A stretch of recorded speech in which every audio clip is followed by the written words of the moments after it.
What is up, guys? This is Kobe here, and first things first, I'm gonna give you guys a belated Happy New Year from me. I know I've uploaded a couple videos this year so far, but I haven't really had the time to say this to you guys. I mean, I've had the time, but of course, you know, I've been holding it back a little bit.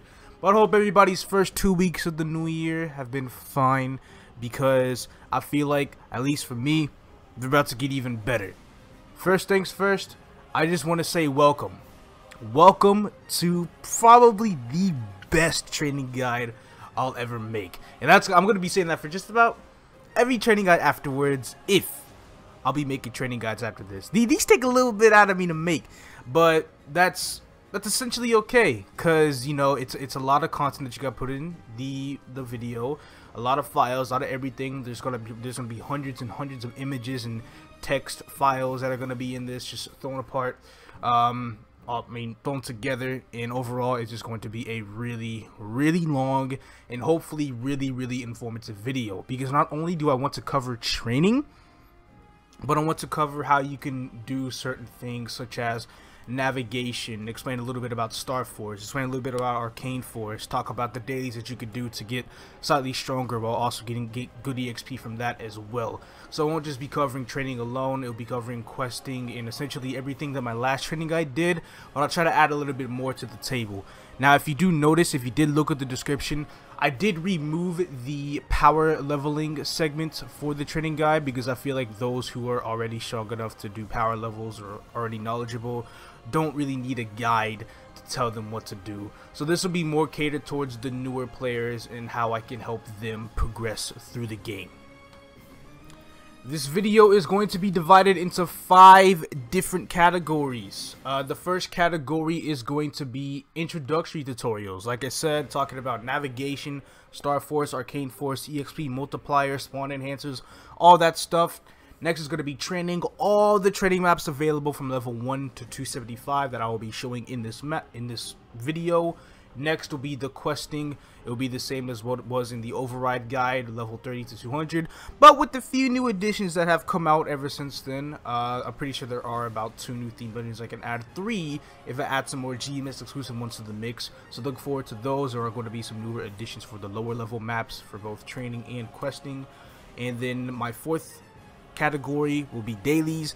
Dailies, on the other hand, are more so the same as to what was shown in the previous training guide. So all in all, most of this hasn't really changed too much, but there are quite a bit of additions I want to cover, and I did add more to the introductory mix that I want to talk about, like in my override guide, how I introduced Star Forcing and the Star Forcing. Well, before I covered the Star Forcing maps, I'm just going to do everything, introduce things at the beginning, so players who will, you know, watch that, have no idea, they can just look at that and then just start skimming through the guide afterwards.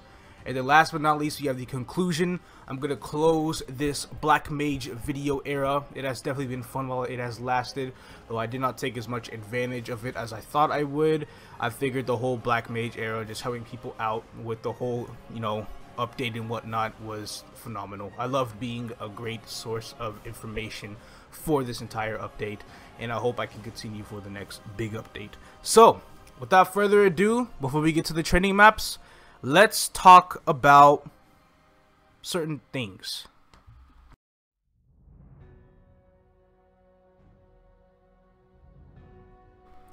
Welcome to the first tutorial before the training footage is shown. This first tutorial is going to cover navigation. So what I mean by navigation is being able to reach the Pantheon portal that is at the 6-path crossway all the way at the top of this map. Now, there are plenty of ways you could do this without having the need of a hyper teleport rock. The reason why you want to go to this Pantheon portal is because if you click on this portal in Pantheon, you will have access to every single city available in the game, at least all the non-Arcane River cities. So it helps out really well. The first navigation method is Aran.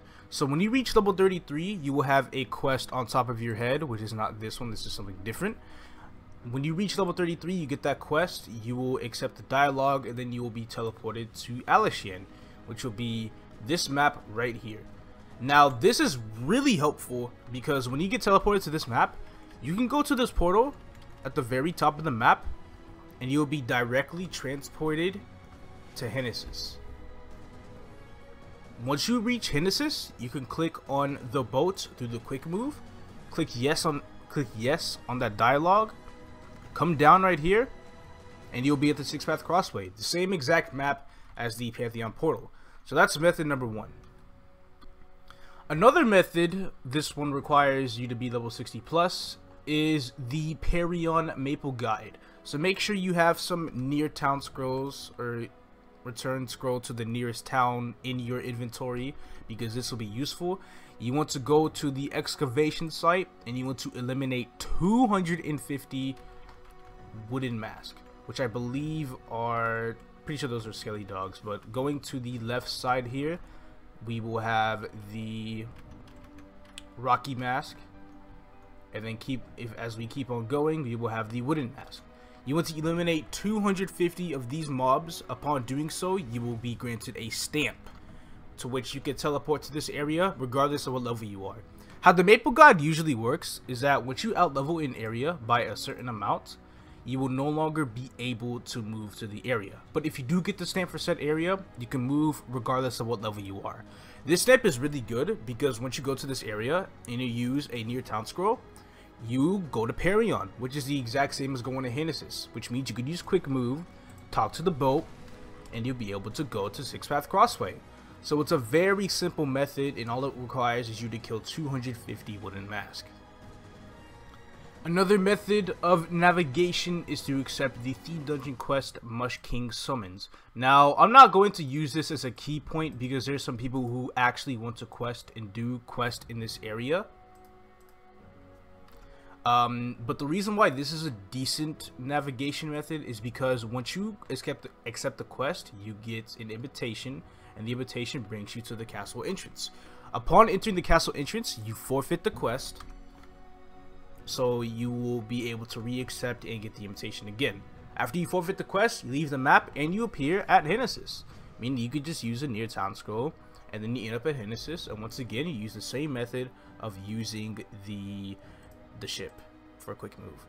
Now, like I said, I'll say this again, not necessarily too reliable due to people wanting to do the quest line, so there is always the Alishan or the Parion Maple Guide option as well. Our next navigation method for level 100 plus players is to accept the very first quest for FriendStory. Upon accepting that quest, you will get a brief moment of dialogue, which takes about 1 to 2 minutes to get through, so I'm not necessarily going to show that in the video right now. But as you get through that, you will appear in a house in Genesis, in which all you have to do is go to the left portal, and then you'll appear in Genesis. And if you want to use that navigation method from here on out, you can always talk to the dimensional mirror, click on FriendStory, click move, and you will always appear in the house that's in here. Once you appear in the house, you go to the very left portal, and you will appear in Genesis. And once again, the ship method for quick move. It works as easy and as simple as that. For our second to last method, this does require level 125 plus and having the Roots Abyss pre-quest done, which could be accepted in the light bulb. It will have Root Abyss at the start of the quest name. So upon accepting that, do all the pre-quest, you'll be able to go to Root Abyss through the dimensional door. And once you do that, you have to get a Sleepywood town scroll instead of a regular town scroll to the nearest town. You will be transported to Sleepywood, and then you'll be able to go to the Six Path Crossway. And last but not least, the final method of navigation is being level 190 plus, in which you'll be able to go to the deserted camp, aka Darkwood Tree. Once you're able to enter Darkwood Tree, you go to this very far map over here, and you will end up at Drake's and Sleepywood. You can travel 2 maps to the left to go back to Sleepywood, or you can use the nearest town scroll to go to Sleepywood as well. Going into this map, you will be led at the Six Path Crossway.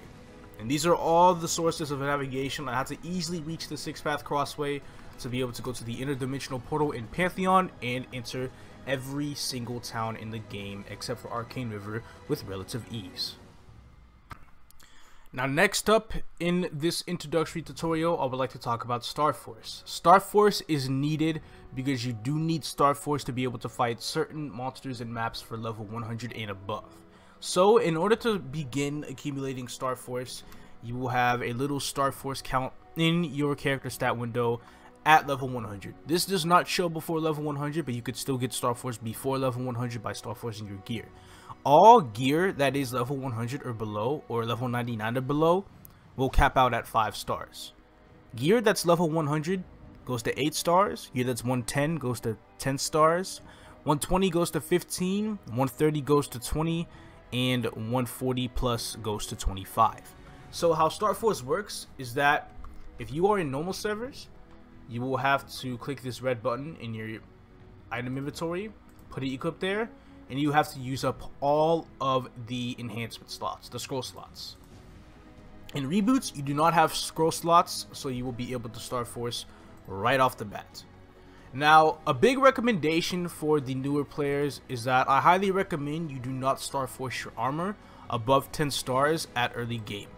Because after 10 stars, especially for items level 120 and above, which is, you know, the only items you can Star Force above 10, the success rate gets a lot lower and the cost gets a lot higher.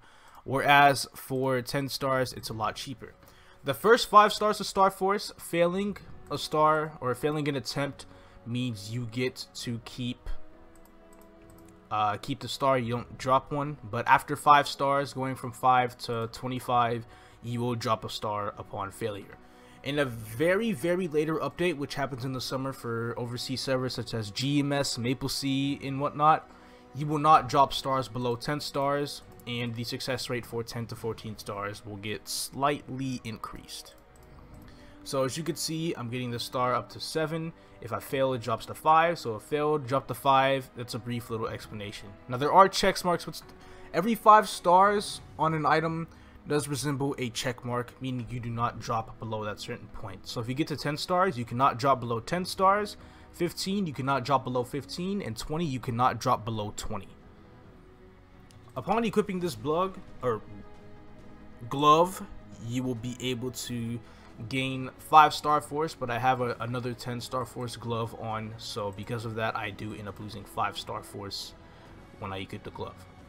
Now, the highest amount of Star Force you need for Star Force areas is 140, so you do want to try and get as many equipments as possible.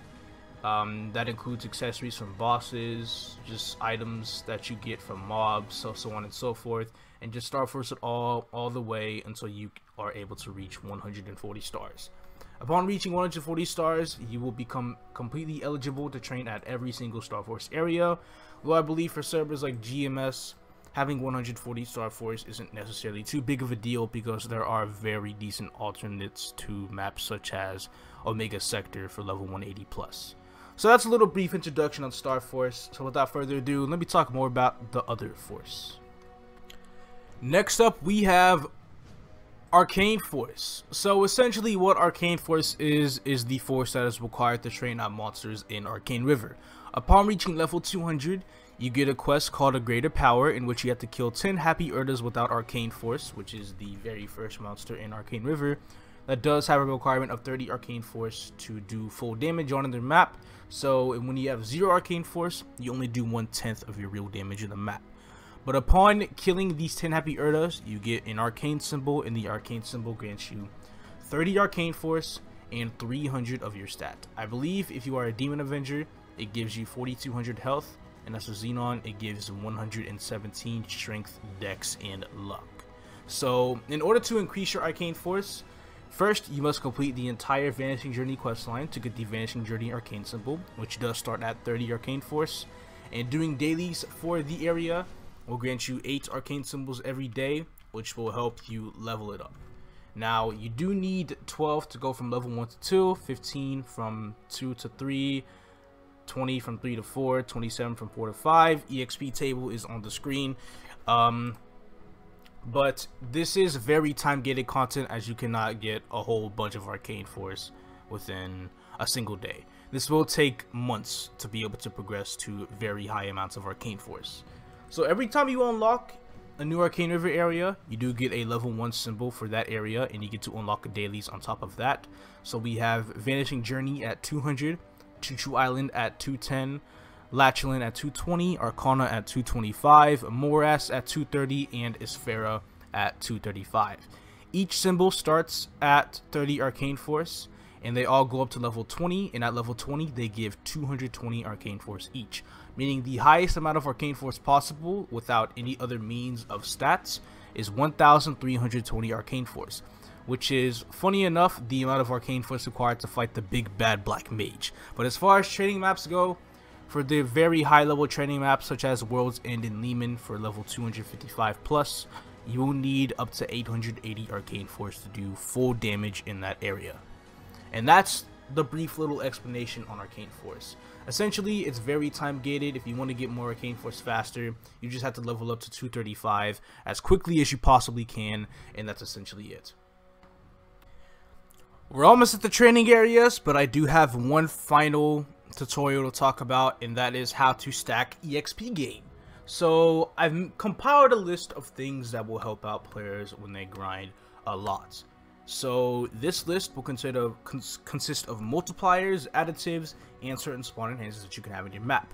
Starting off with the multipliers, we have 2x EXP events, which you will have to check the MapleStory Nexon website on information on that.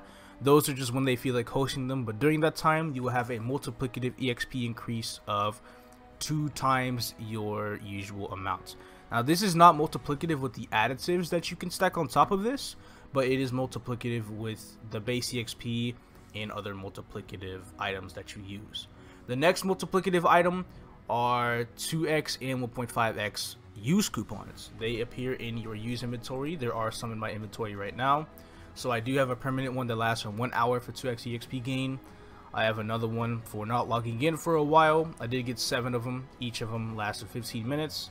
And then I have another one that gives me 2x EXP for 15 minutes as well. So these two probably just came from not logging in for a long time. For the most part, if you do want to get EXP coupons, you can run Monster Park every single Sunday to get EXP coupons. And then there's also some from events. Sometimes you'll see this little box on the side of your screen. These boxes are usually more so prone to give 2x EXP coupons. So whenever you see that little box, there's a pretty high chance that you'll have some 2x coupons in there that you can use. And lastly, the next multiplier will be 2x EXP cash shop coupons. Now these coupons are not available in the reboot server.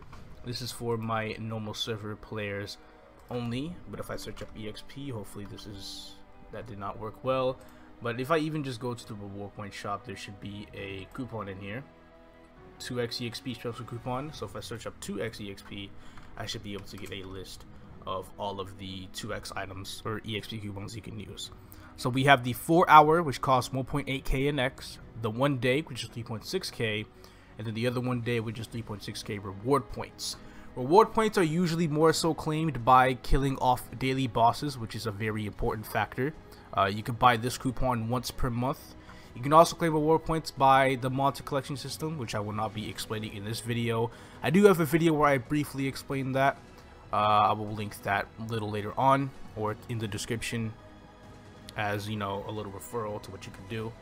And reward points, or, you know, instead of reward points, you can accumulate Meso in the regular server and sell off your Meso for Maple points, gathering enough Maple points to be able to purchase one of these 2 coupons for higher EXP gain. Now let's talk about the additives. Now additives are essentially not multiplicatives, but things that just add up.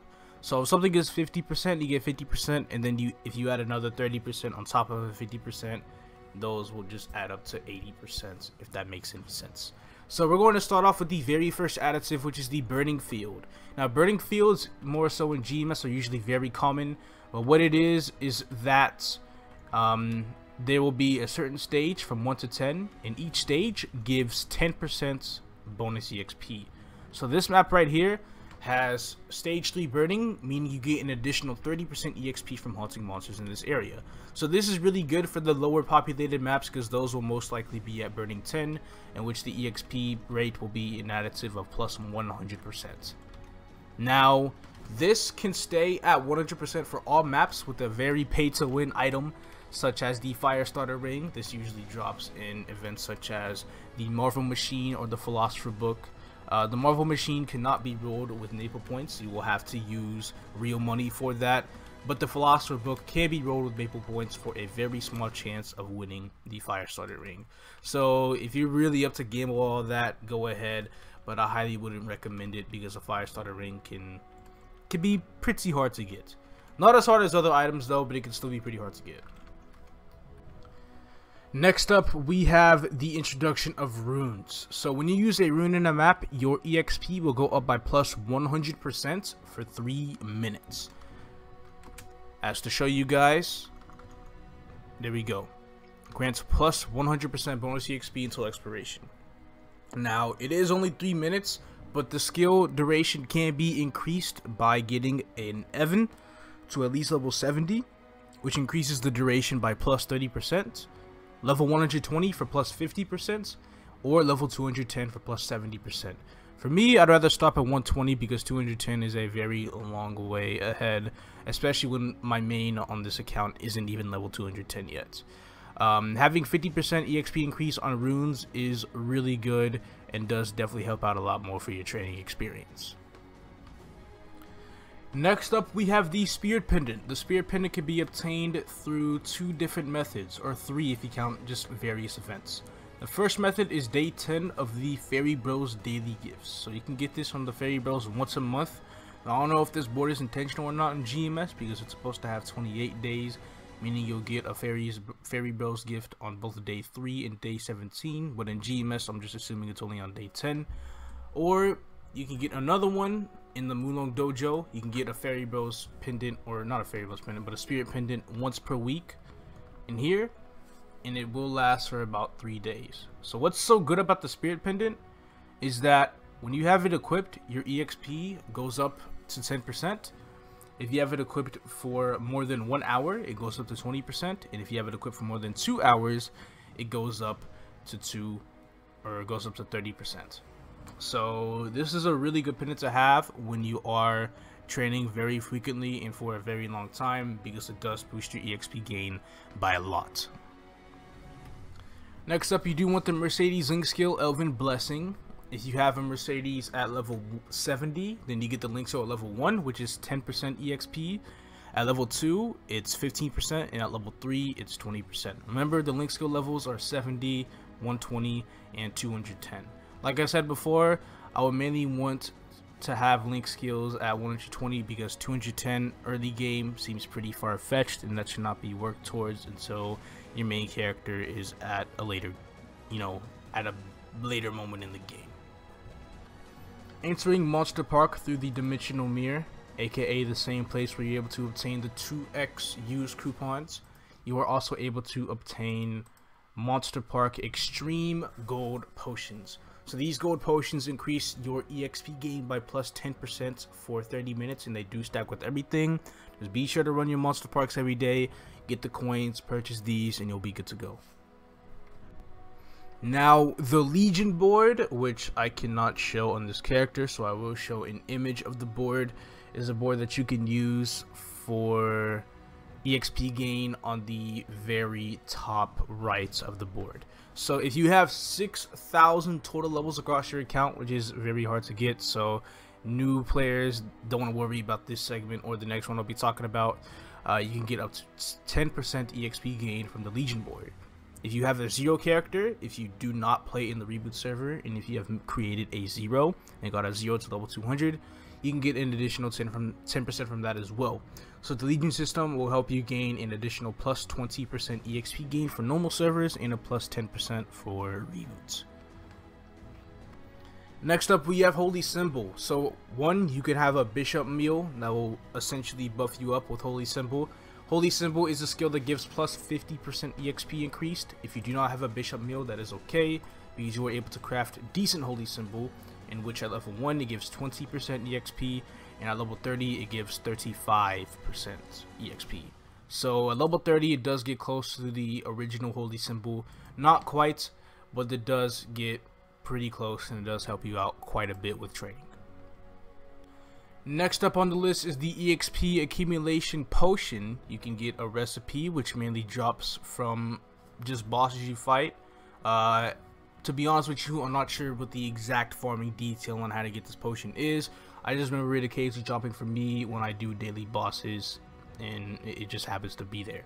So upon using that, you will need to collect a few materials, and once you collect these said materials, you are able to craft 3 of these potions. If you are in normal servers, you can simply just buy them along with the recipe and craft as many potions as you want. Or if you are in Reboot, you will need to fight off your daily bosses in hopes of getting an EXP Accumulation Potion recipe to get the materials and then use the EXP Accumulation Potion. Now this does require level 10 alchemy, so a little bit more info in professions. I have yet to make a profession video yet, but there are definitely guides out there to help you out with profession, so I do recommend checking those out. Next up, we have the Aran Link skill, which is more EXP from combo orbs. A level 70 Aran gives you plus 400% EXP from combo orbs, which is pretty much 5 times the regular value. Level 120 Aran, which gives you plus 650%, which is about 7.5 times the original value. And then level 3 gives you plus 900%, which is 10 times the original value. Remember, for level 3 though, you do have to be level 210, as level 210 link skills can be really hard, or level 210 meals for level 3 link skills can be pretty hard to achieve as a newer player, so I would highly recommend just stopping off at level 120. The final additive is the MVP EXP weather buff. In order to get this, you must be level 30 or above. You will see a text or smega in the chat that says they're going to be using MVP at a certain channel at a certain minute of the hour. So when you see that, it will have MVP in it for the most part, or just EXP buff. You use this or press B as the default key to go to Ardent Mill. Press the button, and then you go to a specific channel. So let's say they're using the channel 27, you would go to channel 27, and then you would camp out in the map until you see the weather effect. The weather effect lasts for 30 minutes and it grants you plus 50% EXP. So it's really good, and you have to thank those who actually do spend a lot of money on the game to be able to use the weather effect in the first place.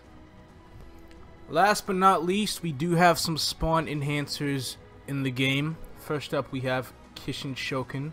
This is only applicable for GMS because GMS, as far as I'm concerned, is the only server in which this skill helps out with spawn and a deduction in the respawn time for mobs in the game. Now, other servers have had this skill severely nerfed, so GMS might be suffering that same fate soon as well, but for now, it does work, and it might be changed given that they did hint at a con revamp a while back. Now, if you want to use this efficiently, you want to have a Kana meal on a different computer that is the same level as the required level for the area you need to be at. Meaning, yes, you will have to get to level 255 for the final area, Limina in Arcane River, to reach 275. So that's one of the main reasons why I don't really play GMS as much. The meta of having a Kisha meal really deducts me from playing for that fact. I did not want to level up a Kana meal to 255, let alone above 200, because I just cannot stand the class personally. But this is very essential for both reboot and normal servers, as it does increase your EXP gain by a lot. Now, if you don't have a Kana, don't want to make a Kana, but you got money, this is for non-reboot only, you got the Frenzy Totem.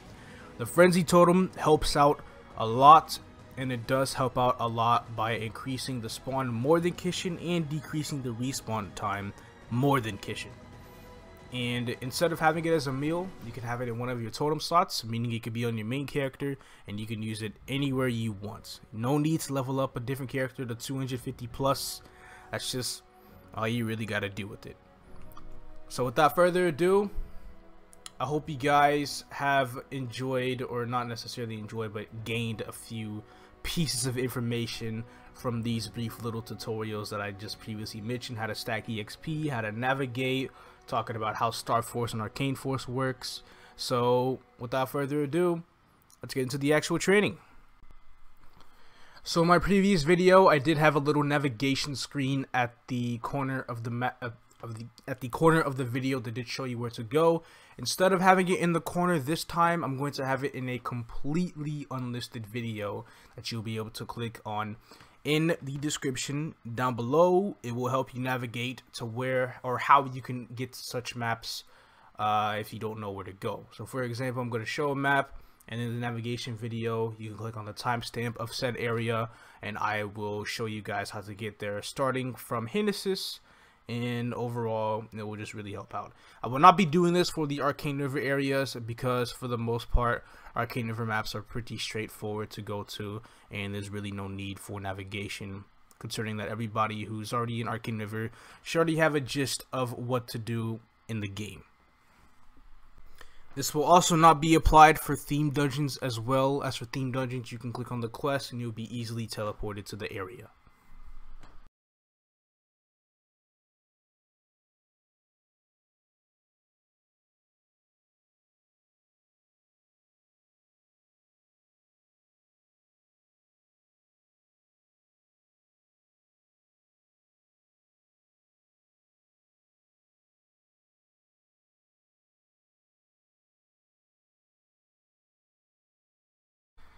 I know I said level 1 to 275, but for the first 10 levels, you're mainly just doing your tutorial quests anyway before you land free from your other areas.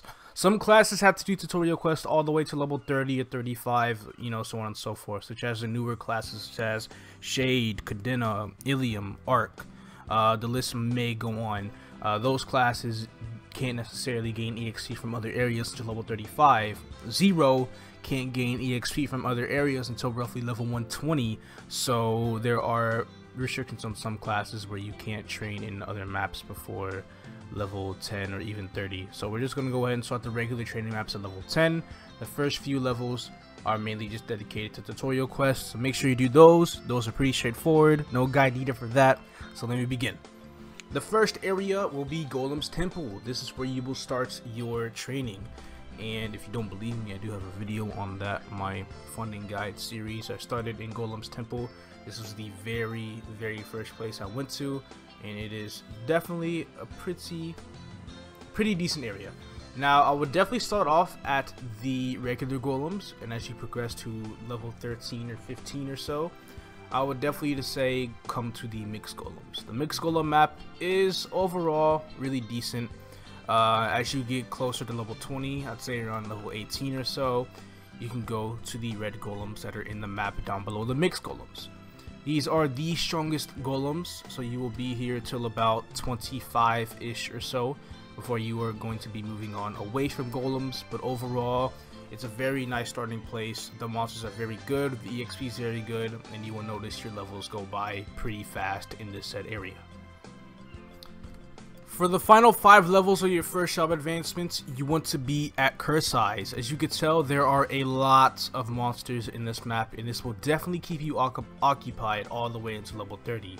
The amount of monsters here will definitely help you out, get these last 5 levels really fast, and overall the spawn density is just really good. At level 30, we will take the journey to Gold Beach, to where you can relaxingly train on these clam slimes here all the way up until level 40. Clam slimes give really decent EXP. It's about roughly double of what the curse lives gave, so it's really nice. And then once you're 40 and you're ready to train until 50, you can go to the very last map of Gold Beach, and you can stay here until just about level 50.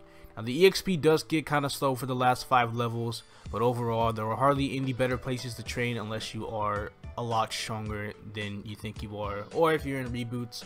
In reboots, the accuracy formula is very dependent on how closer to the mobs levels you are, so it would definitely be best to just stay here until level 50. But on normal servers, you can definitely progress to a map dedicated for level 50 plus players. Now, a new addition to the training guide is Savage Terminal, specifically Mr. Hazard's Lair. The mobs in Mr. Hazard's Lair are roughly the same level as the mobs towards the end of Gold Beach, so this is a decent training area to be at from level 30 to 50, especially going later on in the update in the summer. Gold Beach levels will be scaled to 30 to 60, so these monsters do not change at all. So this definitely would be the go-to map if you just want to train roughly after level 30. It will help out a lot, and as you could tell, Mr. Hazard's Lair, at least the final area, does have a pretty decent amount of mobs in it, so it will help out with training very much. It is bigger though, so keep in mind, but really when it comes down, if you want to train at Gold Beach or Mr. Hazard's Lair until level 50, it just all comes down to preference. Which one do you feel like you want? You want a smaller map or you want a bigger map? I do necessarily believe Mr. Hazard's Flare might be better because it's bigger, so you'll be constantly killing monsters all the time, versus Gold Beach, you might be able to kill them out before the next respawn happens. So Savage Terminal, always a decent suggestion, definitely worth going to. I suggest you check it out. Here we have the Wild Boarland in Parion, which is pretty decent from level 50 to 60. So you can choose to stay the very ending of your second job in this map here. Once again, big map, nice spawn, really does help cover a lot of things, and overall it's just really nice, decent place to train at. Now if you don't want to stay here all the way till 60, there is a different place that you can train at, starting from around 55 to be really comfortable, and that place will be the Skelly Dogs. The military camp in Parion consists of Skelly Dogs and Mummy Dogs. This is a very decent map to train at because it's basically just a drop down. It's where you drop all the way down while killing monsters through your path. Go to the portal and just repeat the exact same process. These monsters are roughly level 62, which is why I would say come here at level 55 at the absolute earliest. If you are just getting sick of boars, this will be a decent area to train to 62 as a newer player. Once you reach level 60, you are able to accomplish third job. You can either stay here to level 65 or progress to Sleepy Wood the moment you got your third job done. Now upon getting your third job advancement, we have the Drakes. This is kind of like Skelly Dogs, except it's much bigger. I say it's kind of like Skelly Dogs because we do have this teleporter that goes from the bottom to the top. So it does help out with your grinding experience at Drakes quite a bit. You are comfortable with staying at Drakes until the early 70s. It does help out very well. It's a very decent map to train at. It's one of the more popular maps per se for most of the people. So if you ever appear for this map, if you ever appear here and see this map full, there's always the alternate map, which is the map right next to it. So overall it works out pretty well, and you can stay here till about 70 or 75. For levels 65 to 80, you could venture into Orbis, Stairway to the Sky 1, where we have all three types of the cats. I believe their names are, we have the Celions, the Groupons, and the Lioners. So these cats are roughly level 71, just about 5 levels above Drakes. So I would only recommend this map, you know, for 65, which is because that's 5 levels above the recommended level for Drakes at the minimum level. Overall, it's a pretty big map. And it looks a little weird, and it does have a fun gimmick of being able to bounce all the way to the top if you do have a bit of vertical movement. And that's kind of just how you do your grinding path in this map. You just drop down from the top, and then once you're at the bottom, you get on one of these things, the springs, and you just make your way back to the top again and repeat your process. You'll be here all the way till about level 80 at the most. If you want, you can leave for a new map at level 75. Next up, we are introduced to the White Fangs at Ice Valley 2 in Elnath. You will come here as early as 75 and stay till about 85. 85 is a pretty reasonable level for this map. In this map, you'll be able to notice a huge EXP jump from mobs. Orbis wasn't necessarily that big, going from Drakes to Orbis, but going from Orbis to Elnath, the EXP jump is very noticeable. It's probably more than double, if I'm not mistaken. The EXP just takes a big toll, mainly because the required EXP you need also takes a pretty decent toll as well. Getting to level 85 in this map on base EXP gain does take a while, but overall it is one of the best maps to be training at as a newer player early game. Upon reaching level 85, we have the Sunset Road Desert. This will consist of 2 maps, the first map being Sahel 2 or Desert of Serenity. You could choose either map you want to be at until level 100. So my personal preference would be Desert of Serenity, only because it's a tad bit smaller and I feel like the monsters there do give a little bit more EXP. Coming in here, instead of the sand rats and the scorpions, we get sand rats and the dwarves instead. I actually don't think the EXP is any bigger. Yeah, it's literally the same amount since scorpions and dwarves are the same level. But I like this map because it does feel a little bit smaller, so overall it's not too bad at all. Now if you're in for a really long map, aka you're a class who dashes a lot, Lab Area C2 is the map for you. Starting at level 90, you can come here and you can pretty much camp out here to level 100. Alternatively, there is another map integrated within C2, and it is this map right here. These mobs are roughly the same level. The map is a little bit smaller, and overall the spawn rate is kind of low, but it's passable. So there is a nice little map integrated here. There are definitely a lot more newer players than you think, at least in the Korean server, who do train in this map. So overall, this map isn't too bad. But if you're like a big dashing class at third job, then you definitely want to stay in Lab C2, especially up until level 100. It works really, really well. We are here at the Sky Nest. This is the very first Star Force map you'll ever train at. Now, if you are still third job and you're feeling really, really strong, you can come here. I would say starting at level 90 to 95, at least 95 in Reboot, but even then, the accuracy formula might destroy you. So even in Reboot, I would highly recommend waiting until level 100 to go to Star Force to begin with. But we got the Blood Harps. The Blood Harps are really decent EXP. It's a huge jump from what was experienced beforehand, where they do have roughly 1 million health. So you should be really careful about coming here if you feel like your damage is a little bit too low for Magadia in the areas in that area. But once again, as I've said, the EXP here is extraordinarily high. So if you can kill fast, your rates will increase significantly, and I mean by a lot. It does help, and it really does do wonders as an introduction to the Star Force areas. You do want to have up to 140 Star Force, as I believe you mentioned before in the introduction part of the video. So keep that in mind as we keep going into more of the Star Force maps. We're going to cover level 100 to 200 for Star Force maps, and afterwards we will cover level 100 to 200 again without the Star Force maps. The next Star Force area will consist of the Black Kentauruses. Now, these monsters have roughly 1.5 million health, and they give a tad bit more EXP than the Blood Harps do. So you want to do a little bit more damage, and the Star Force requirement does get increased from 5 to 15. Overall, this is a much better map once you get more of your 4th job skills at a higher level, because at 4th job, you will realize that the more you level your skills, the crazy amount of damage you'll be doing a lot more damage.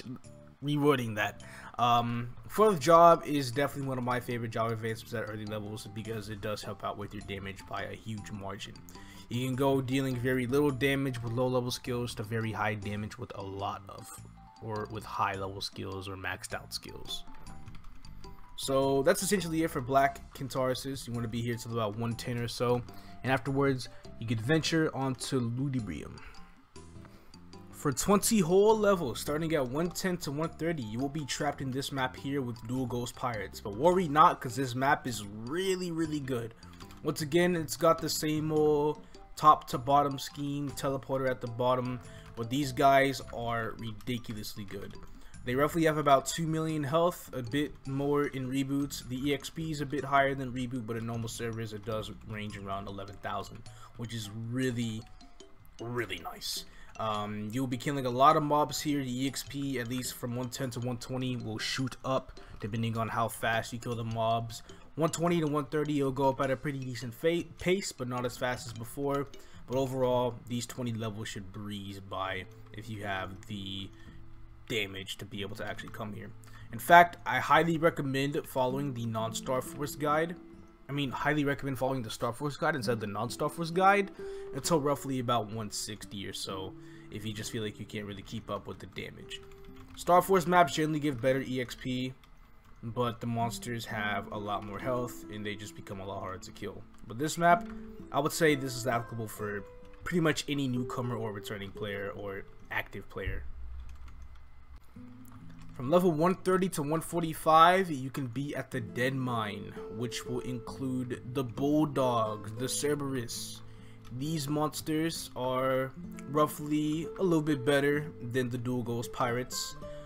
They do have a little bit more health though. I would say it's about 4 million at this point, so you do want to deal at least double the damage than what you started off with at Dual Ghost Pirates to be able to kill them efficiently.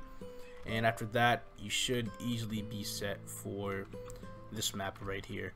Now this map is really, really good. 130 to 140 should breeze here. 140 to 145, not so much. There is another Star Force map for that option, but I don't really go there on my other characters. This does require 55 Star Force, as the dual ghost pirates required around 27, so it is a big Star Force jump, so you want to make sure your gear is being Star Force more. This can be done by the amount of accessories you can get. Newer players, you can accumulate a lot of Star Force by doing the Silent Crusade questline, in which you will get coins to purchase in the coin shop. You'll get those accessories, especially if you're in Reboot and the boss accessories aren't dropping for you. These are some handy dandy replacements, as well as getting a Star Forceable level 120 ring, not potable, but Star Forceable.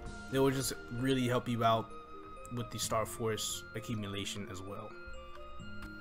A former personal favorite map of mine was the Dark Wyverns. Being here from level 140 to 145 is definitely a memory for me for most of the characters I train within the level range. This map actually isn't that bad, and it's slightly more EXP than the Bulldogs, but they are a little bit hard to kill. I would say their health range is around 5 to 6 million. These are just personal guesses before I actually go into the data and then just paste the health on the video.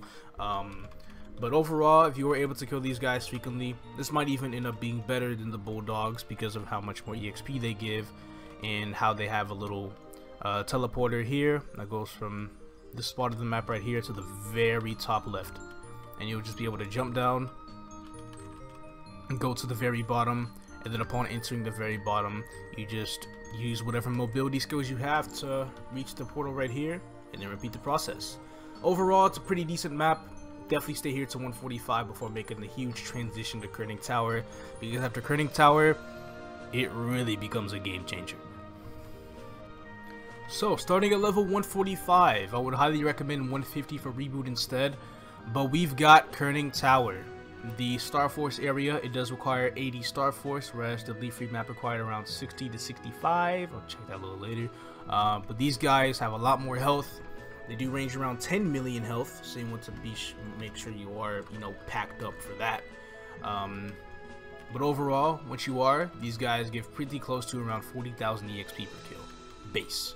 It's very, very good, and 145 to 155 with a decent kill rate will be the biggest breeze in this map. It works really, really well. 155 to 165, not so much, but it will still take a very minimal amount of time. At 160 though, I do recommend going up to a few floors up to the mirror mobs. You'll be at these mirror mobs till about 170 at the most, which is these mobs right here. These guys have about 17 million health, so it is a big jump in health. But overall, they will give quite a bit of EXP as well. I would say roughly close to 50k. But at the end of the day, it's still not too bad. It really depends on most of your kill. It depends on your kill rate. If you are comfortable with staying at the first mobs down here, then that's fine. If you just do not kill well up here, or if you do not like the layout is almost the same. It's just this platform is annoyingly higher than the rest at the top, which does kind of kill the map for some people. But overall, it's still not too bad. I would definitely recommend Kerning Tower to be a decent map to train at.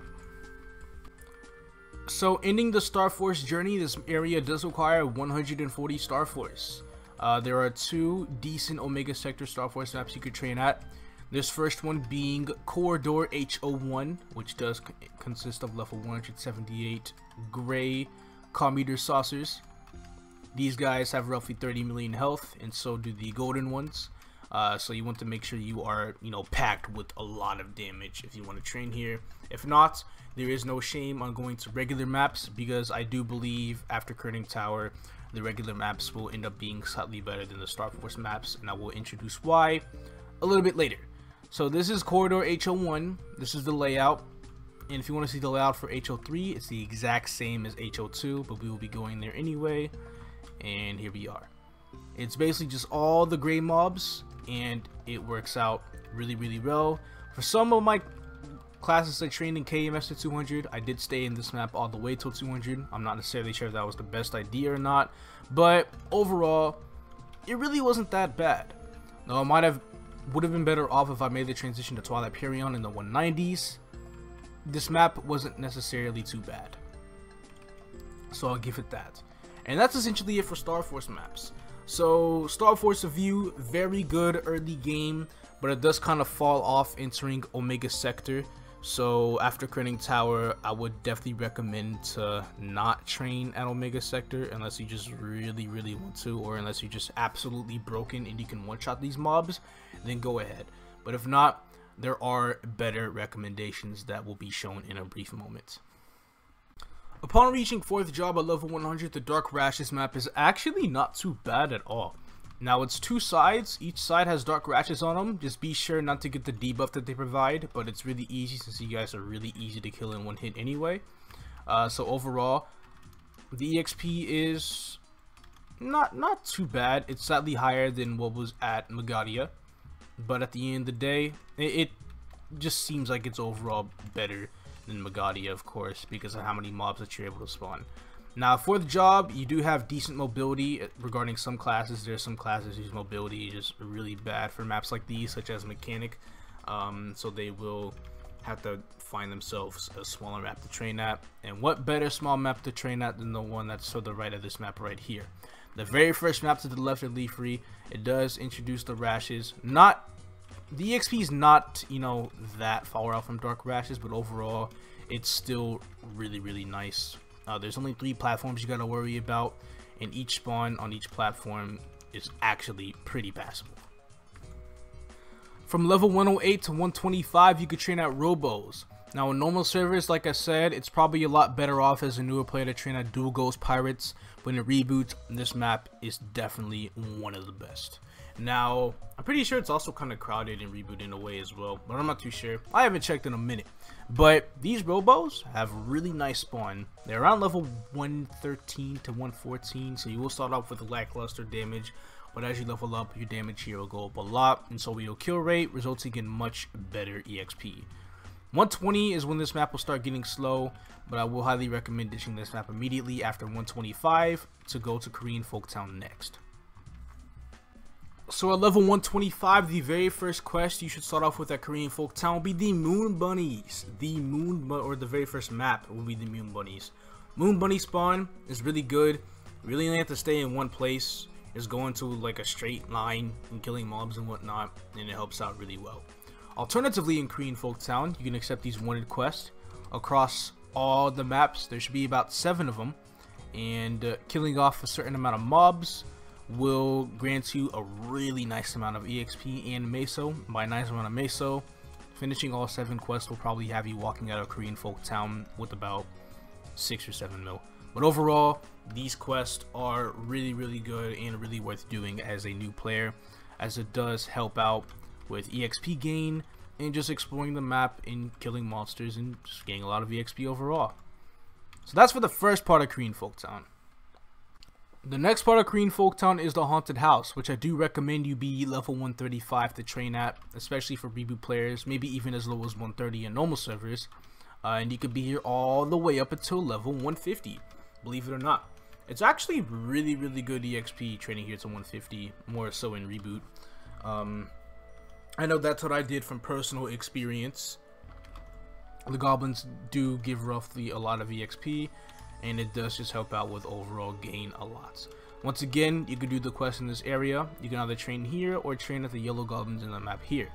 One big difference is that in this map, that's probably a border right there by the way, but in this map, the yellow goblins do drop Pencilier gear and Utgard weapons, while in this map, the goblins here drop the level 130 armor and weapons. It's kind of crazy how they make that big of a difference considering they're only 1 level off or 2 levels off of each other.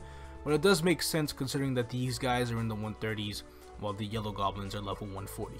So if you want to always farm for some Pencilier gear and Utgard weapons, the yellow goblins is a place to go.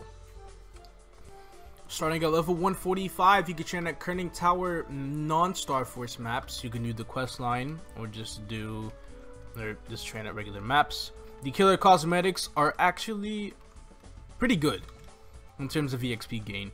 You can probably stay here to roughly about 160 given the amount of EXP that they give. Though I wouldn't necessarily recommend it. It's not really too bad training here, at least from 145 to 155. It does help out a lot.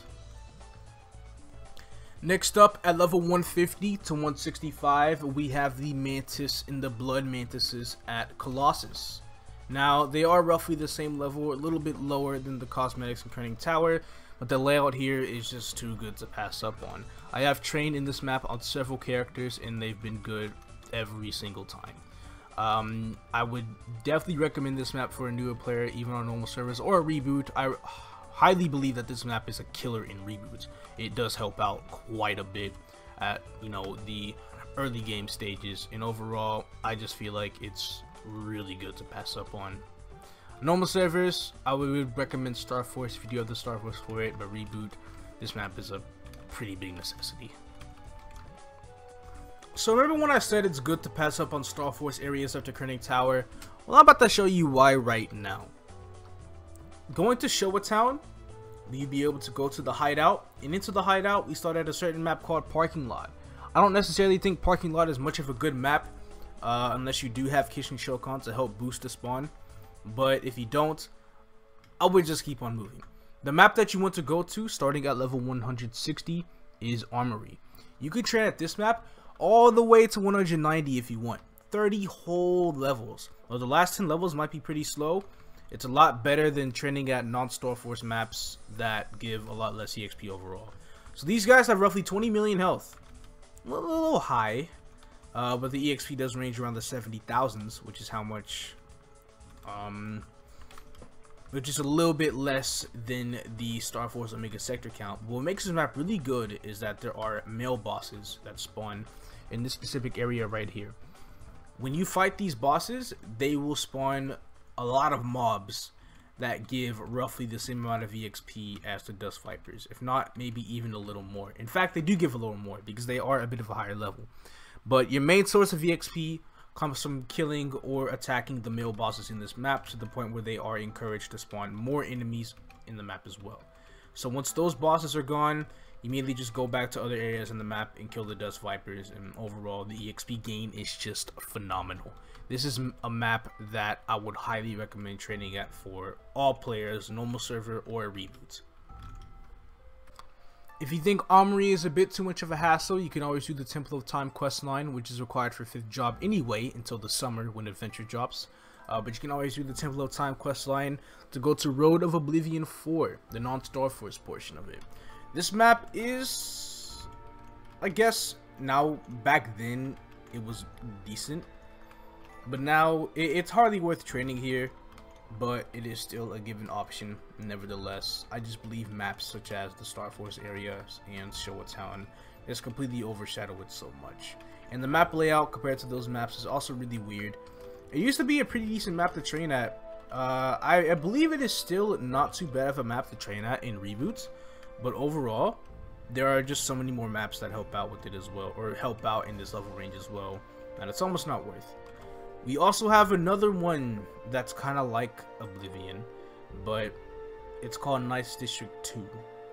This does consist of the official Knight C, which are level 172 mobs, so they're not too far off from the monsters in Oblivion, but their HP to EXP ratio isn't necessarily the greatest either, or just the EXP given isn't necessarily the greatest compared to Armory. But once again, I have trained here before. It's not necessarily too bad, so the last two maps are mainly just to be kept as an alternate, really, to just all the maps if they're just too popular or anything. These aren't the worst maps, but once again, these aren't the best maps either. Another option would be to train at Corridor 202 in Omega Sector, starting from level 165 to 180. This map is actually pretty good. It does have a passable rating in reboot for me. It could be on par or slightly better than Armory, depending on how fast you can kill the mobs. And overall, it's really not too bad. Though in normal servers, it could be a little bit of a hassle because of how low the EXP is compared to other maps. It might even be better staying at Armory until 180 for the matter, but I would still give it a shot. If you just can't kill Armory too fast because the HP is way too high, then definitely come here. Armory does have a flaw to the point where mobs will eventually just stop spawning runes, or I don't even remember if runes spawn there to begin with, But if you do miss your old runes, then I would definitely recommend coming back to the regular maps, the actual KMS maps, such as 202 and so on and so forth. From level 175 to 190, a really decent map that has been on my book since the V update is Knight's Chamber 5. These mobs are level 184 and give a pretty decent amount of EXP upon killing them. I would highly recommend checking this map out, though I don't believe that this will be the best map to train at. I just believe it's a pretty good alternate to just all the chaos that goes on in other maps as well. As you could tell, there are a lot of options in the 160 to 190 range that you could choose. My favorite one being Armory in Showa Town, and then roughly go into Twilight Perion around 185 or so. But it's really just pick whatever is best for you. All classes have a different type of training meta, so what's always best to do is you can follow the battle analysis, check it out, test it out for a few minutes in various maps, and then you'll wonder, like, hey, if this map is good for me or best for me, I'll stay here. If it's not, then I'll go to another map, so on and so forth. That should have been something I covered at the start. I've been covering some pretty wild things that I should have covered at the start in the middle of the video, but it is what it is. So anyway, we're going to be moving on to this next map. Now we are in Twilight Perion, which is good all the way up until level 200. First things first, you've got Desolate Hills. This has swollen stumps. Though I would highly recommend coming here at 185 after exhausting Armory, just kind of squeezing all the juices out of that map. This map is pretty decent up until 195 to 200-ish or so. It's got a really good spawn, because just all Twilight Perion maps have really good spawn. And it's rather small, and there is a teleporter that brings you from the bottom to the top, so it does help out with killing the top mobs a lot. For 185 to 200, we have the infamous Forsaken Excavation Site 2.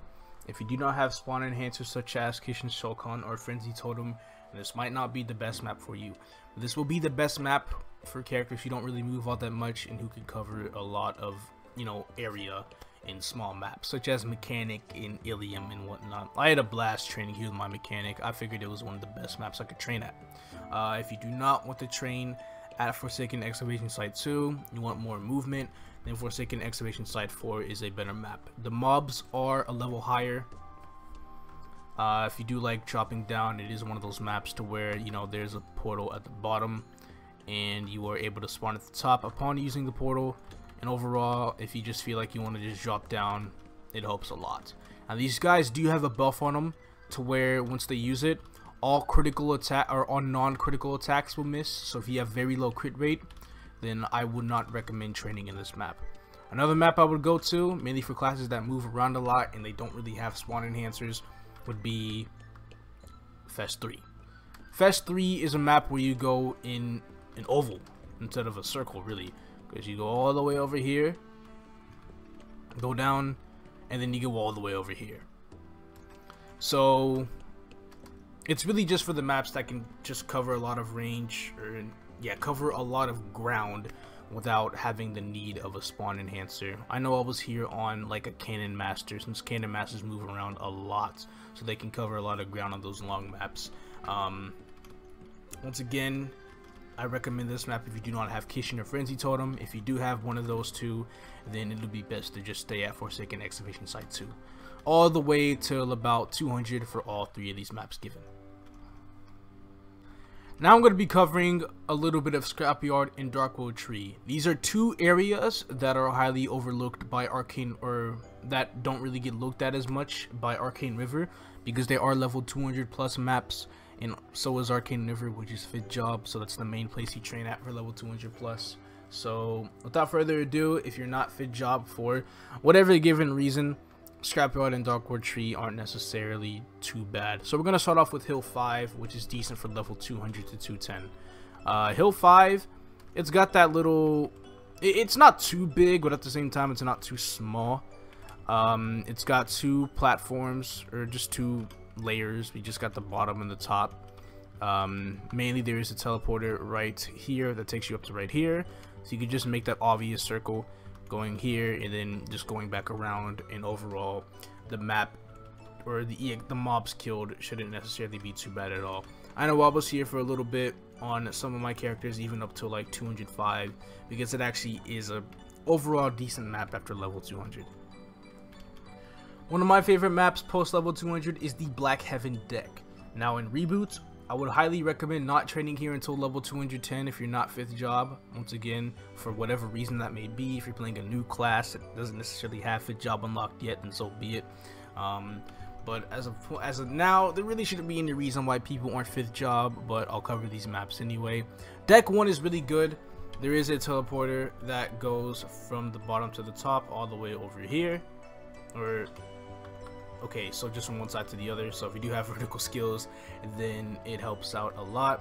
Or just, you know, high, map reading skills such as Meltdown. So it does kill a lot of mobs in that minimum range provided. It's necessarily not too bad at all. Once again, reboot will have to be level 210 to train here because of the accuracy formula. So that can be a little bit of a pain in the ass. But all is fine. Next up, we have the very top of Darkworld Tree, which is actually really popular in KMS for some reason. There's a lot of players in this area, but overall, I think Darkworld Tree is just a really good alternate in normal servers to Vanishing Journey for players who don't want to be there due to Arcane Force reasons or what. But there are definitely quite a lot of people in Darkworld Tree. Now, if you're in reboot, I recommend not training here until 210. So why even train here in the first place? The same applies to deck 1. But in normal servers, you can come here as early as 200. I would not recommend 190 just because the level gap is so high that the EXP production would just be a little too great. But starting at level 200, you could train at any map of your presence. I know I was here at one point. I usually like to use the spring that's there, and then I easily just wipe out the mobs in one shot with several of my classes, just all the way down to the platform. Go to the spring and then repeat the same process again. The map on the left stem is basically the exact same thing as this map here, so there's really nothing you have to worry about too much. And that's essentially it for all the non-Arcane River areas 200 plus and all of the Star Force and non-Star Force areas below 200.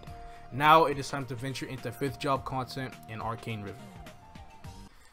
Now regarding maps in Arcane River, I will be on my level 251 Dark Knight in KMS to showcase all of the Arcane River maps. I am not 255 on the live server, but on the test beta server, I did reach level 255 through the free level ups, and I did record a portion of what I thought were the most important maps in Limina to showcase in the guide. So without further ado, let us begin. Starting off your journey in Arcane River, we'll go ahead and begin with the Raging Urdas. The Raging Urdas and the Sat Urdas in the 30 Arcane Force area are actually really good to start off with.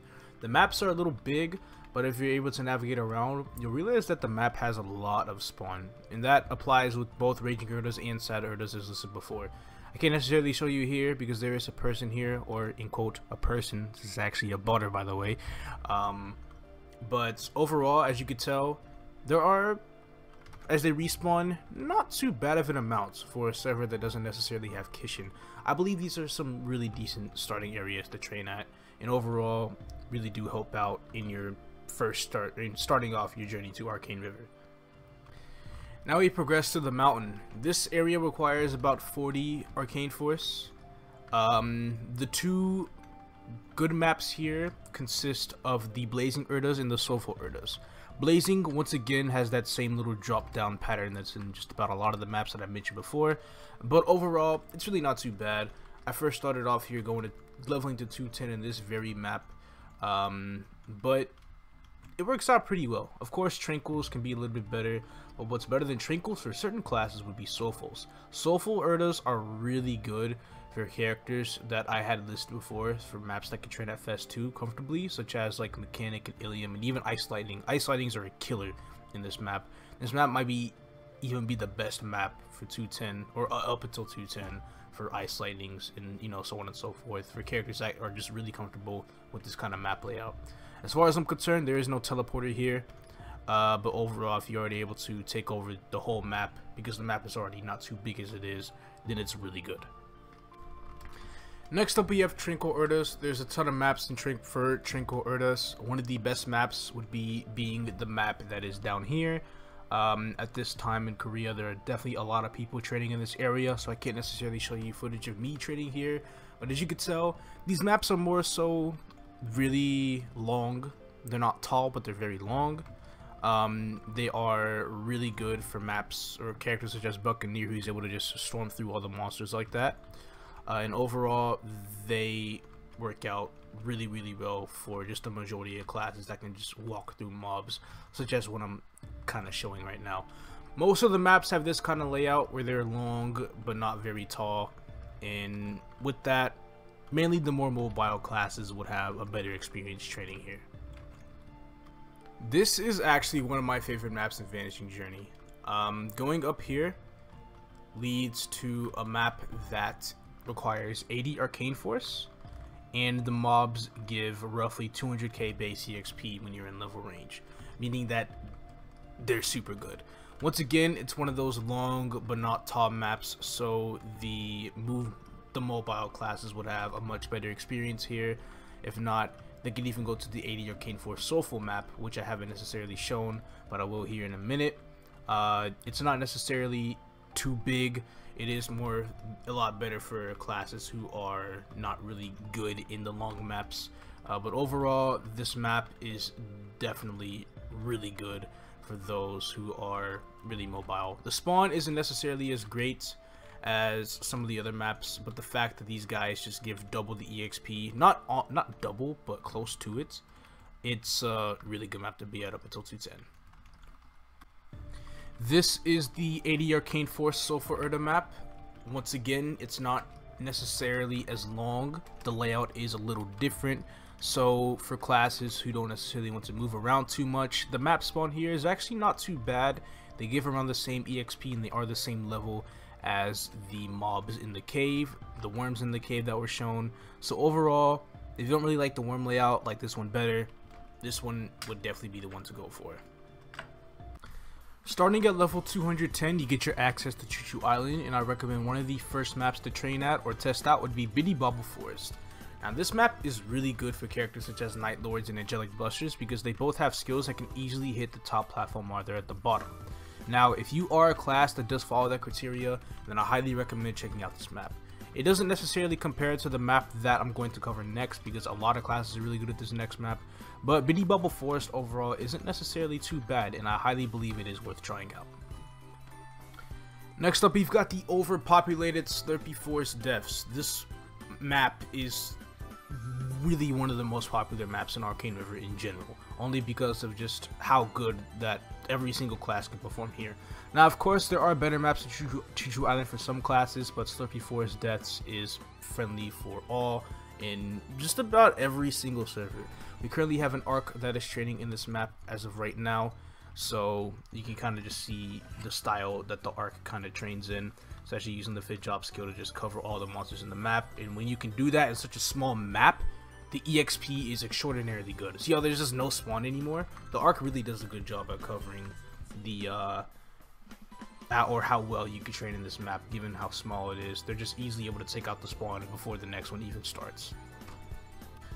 Next up, we will be taking a look at a personal all-time favorite of mine, and this is Torrent Zone 3. I love Torrent Zone 3 because of the swimming mechanic that is provided. This gimmick is really fun for me to use, that I stood here till about level 226. This is before Arcana came out, but I did stay here for a while. Even though I was meant to be training at Latch, I just really love the training style in this map. It just felt so good, and everything was just amazing. For some characters, such as myself, Torrent Zone 3 did have better rates than Slurpy Forest Depths if you did not have any spawn enhancers, because KMS does not have spawn enhancers whatsoever. But if you do want to train at a map like Slurpy Forest Depths because it is smaller and it doesn't require much movement, you can go ahead and go on ahead. Slurpy Forest Depths and Biddy-Bobble Forest does require 100 Arcane Force, while Torrent Zone 3 does require 130. Now, Whale Mountain is more so for my magician people, especially Ice Lightnings. Ice Lightnings can pretty much just teleport up and down to this platform here, and the rates will be really good just using Chain Lightning left and right, and just any class that has teleport that can hit monsters at a really good distance is really good on this map. So that's essentially most mages, not all mages, but most of them. Well, that's essentially it. This layout is too weird for other classes to be able to handle because of, well, when you don't have teleport, it just doesn't necessarily feel like you're going fast enough and you're not clearing fast enough either, which is why ice slidings are so good at this map. It's just really nice.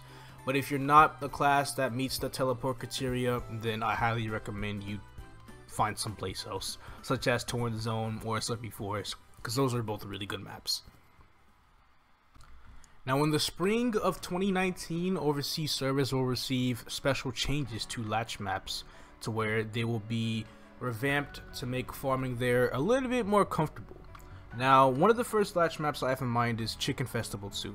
Chicken Festival 2 did not get a change, but it is still a really decent map to train at overall, especially for classes such as Luminous, where you're able to just stand up here and just use light reflection and just keep going this way or one way or another. Pretty much any class is able to take out both platforms, either from the bottom or the top. Not both platforms, but both layers of the map, either from the bottom or the top, can train really comfortably. It's overall just really nice, and you'll kill off mobs really fast. One of my favorite changes is what happened to Chicken Festival 3. After the change in spring 2019, I believe Chicken Festival 3 will become a really viable map, especially for those who don't necessarily have Kishin, Shokan, or Frenzy Totem. The reason why it's so viable is because it follows the same thing as the just the vertical movement classes, who can pretty much just go from one side, or go from one side, go to the top, and then go to the other side while just jumping down, just going in the circles that they usually go in. Especially for classes who can hit both platforms on the top. Once you're able to do that, Chicken Festival 3 becomes a really viable map, and it's far better than Chickens 2 because you're able to kill more mobs than before. But this is only after the change in spring. I just want to put this in here so it doesn't necessarily have to be updated or completely outdated by the time this change happens. Revelations 3 is still a really good contender. If anything, they made it a tad bit easier by making this just one really long platform that you could just walk on. Unfortunately, there are monsters in Rev 3 that still get stuck in this ridiculous corner. I have no idea why they just don't fix that, but it is what it is. But overall, it's still not too bad of a map. If you are a big fan of these smaller maps, Revelations 3 is really nice, but for people like me, I feel like I can easily just wear out the spawn and have to wait too long for the next wave, and I'll just be missing out on a ton of monsters, so I don't really think it's that good. If you can clear a map fast, I would highly recommend just training in a bigger map instead. So you know that one map that just looked really crazy 2 maps to the right of Rev 3? Well, it's gotten completely revamped. Okay, some people might not know that because they're newer, but in the spring 2019 change of the latch, you know, the latch cylinder maps, this map got a huge overhaul, and I do necessarily believe that it is a good contender for a decent training map in latch now. They made it more simplified, so you could pretty much just do the rotation as per usual. The training will be really good, and overall the map just feels a lot more smoother, and the rates will be a lot better, probably even comparable to that in Clock Tower. So I didn't necessarily say the Arcane Force values of the different areas, but they were shown on the screen. Whale Mountain was 160, and all the latch maps previously shown were 210, and now we'll have Clock Tower, which will be for 240. Clock Tower, once again, is that really tall map in which you'll have to enter a portal at the bottom, and you just briefly jump down until you go back to the portal again. Overall, Clock Tower is a very phenomenal map for those who can clear very well one-shotting going down. The EXP rates will be absolutely insane, and it's really good even up to level 230 if you could possibly stay there for that long. Upon entering Arcana, before you go to the cave, you are greeted with 2 really decent maps, both requiring 320 Arcane Force. Both of them consist of having Frost and Thundercloud Spirits. Now they're both kind of small, so once again, if you're not a big fan of the small, but this one's, you know, a little bit of a long map, then there are better maps to train at in the cave. There's a whole bunch of maps in the cave actually, but this one is just before you're ready to enter the cave. These mobs are in the 230s, so if you are in reboot, you'll need to be a little funded to actually start training here. But overall, the rates actually aren't that bad. And when it comes to cave, you'll need to be even stronger because the monsters have more health and they're a much higher level as well.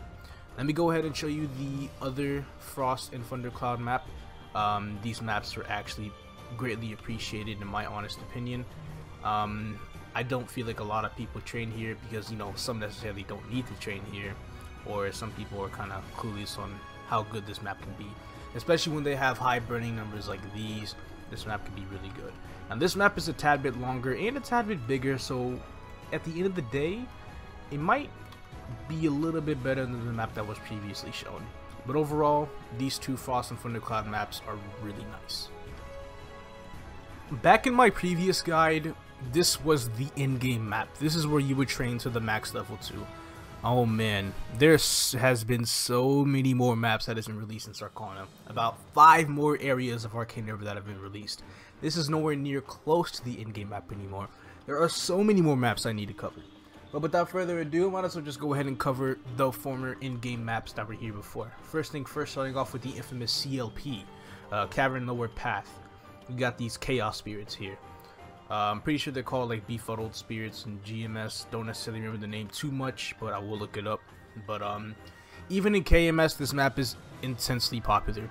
Back when it first came out, there was so many people here. It was full every channel. Channels were taken within minutes, maybe seconds, and it was just ridiculously crazy. Overall, this map is more so for the lazy players still, because there are better maps to train at if you don't have Kishin Shokan or Frenzy Totem, but if you do, then CLP is undefeated. At least a little bit. There is another map in the cave that does consist of really decent spawn, and it is this map right here. I believe this map with Kishin and Frenzy is comparable to CLP if you are playing the proper class. I've seen an Evan train here, I've seen Nightwalker train here. Overall, they seem to enjoy this map, maybe even a little bit more than CLP. Maybe, you know, the Evan might get more or better rates at CLP, but just overall, CLP is a pretty undefeated map with Kishin and Frenzy, but can be really close compared to maps that are also really small.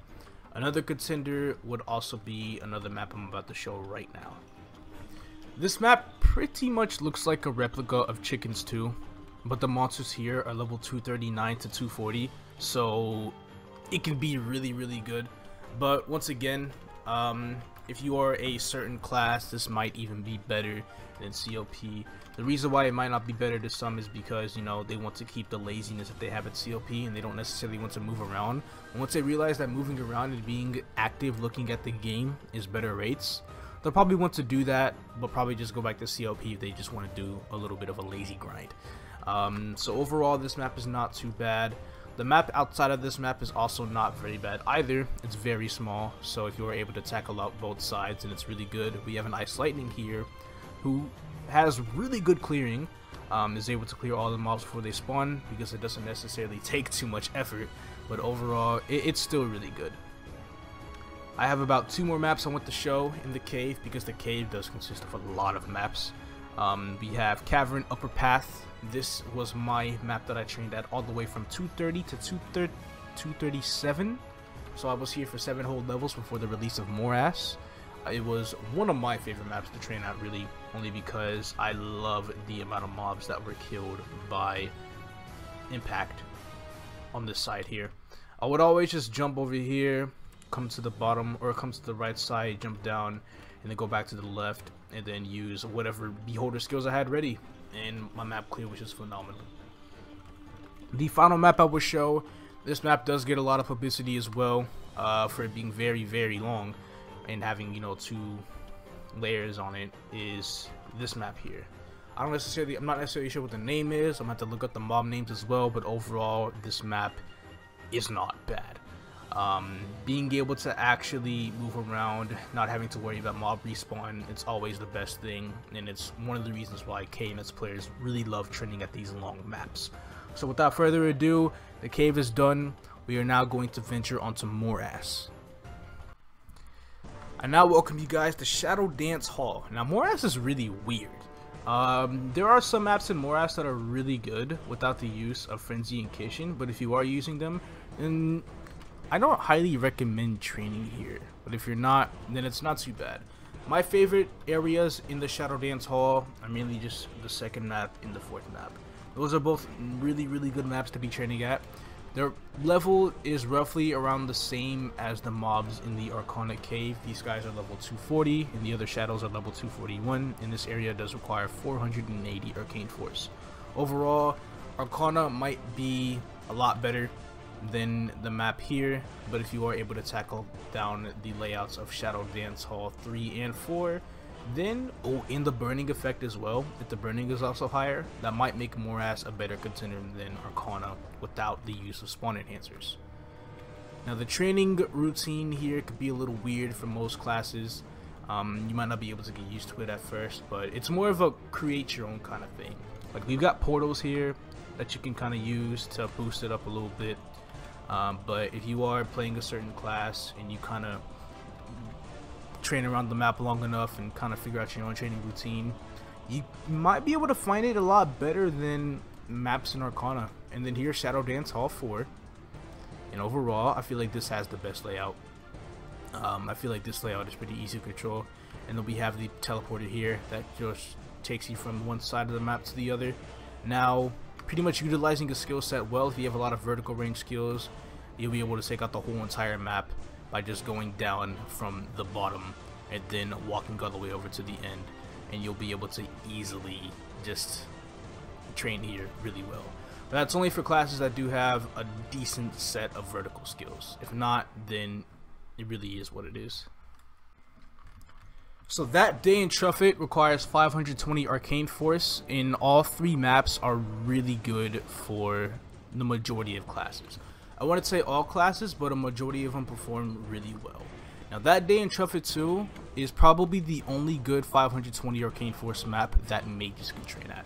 If you're not a mage, or if you are a mage and you don't like this area, then I would highly recommend staying in Arcana till 235. Arcana till 235 is probably everybody's best bet regarding most classes, with or without Kishin or Frenzy Totem, because I do not blame him for not training in Morass.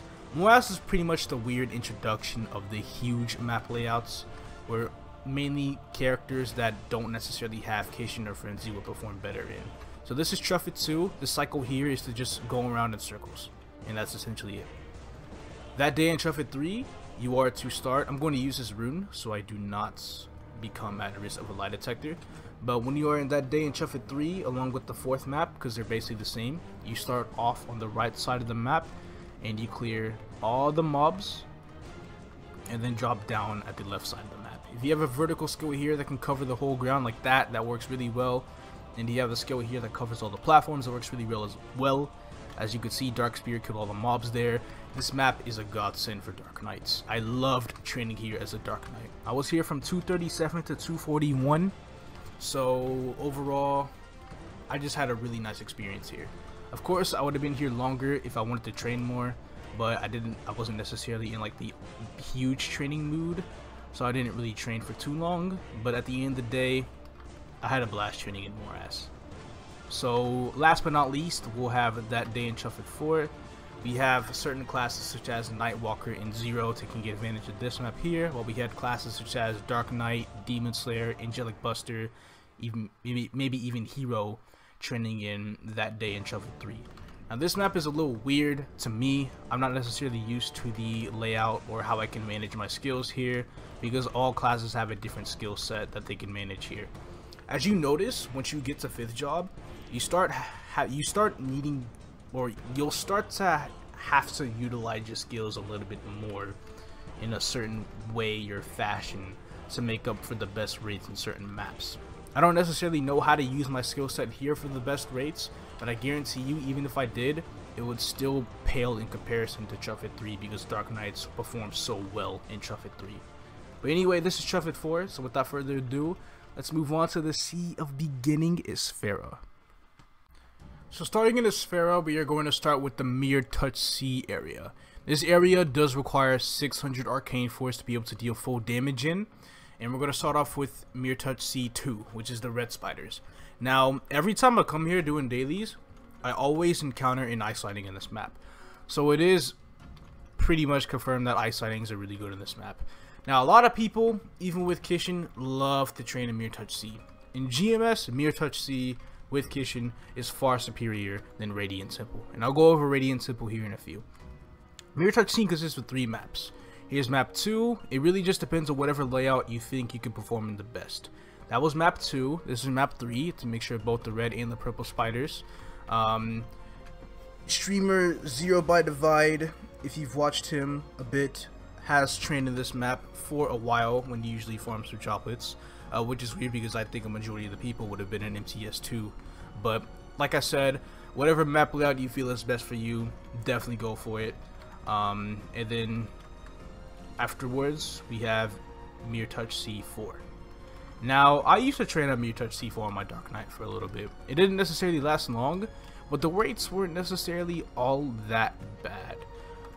There are definitely classes that do perform here quite a bit, but I think they realized at the start it would have been better off to take their efforts from Mirror Touch C to Radiant Temple. But if you do have Kishin, I highly recommend you do stay at Mirror Touch C. Otherwise, Radiant Temple for most classes will be better, yes, even for teleport classes. Next up we have Temple of Light, aka Radiant Temple. Now, the first map and the third map of Temple of Light have the exact same layout, but the third map has higher level monsters, meaning that the EXP there is better, but only for characters who are above level 245. Characters who are not level 245 yet will have better rates here. And once again, it really depends on the layout. There are 2 different layouts in the Temple of Light.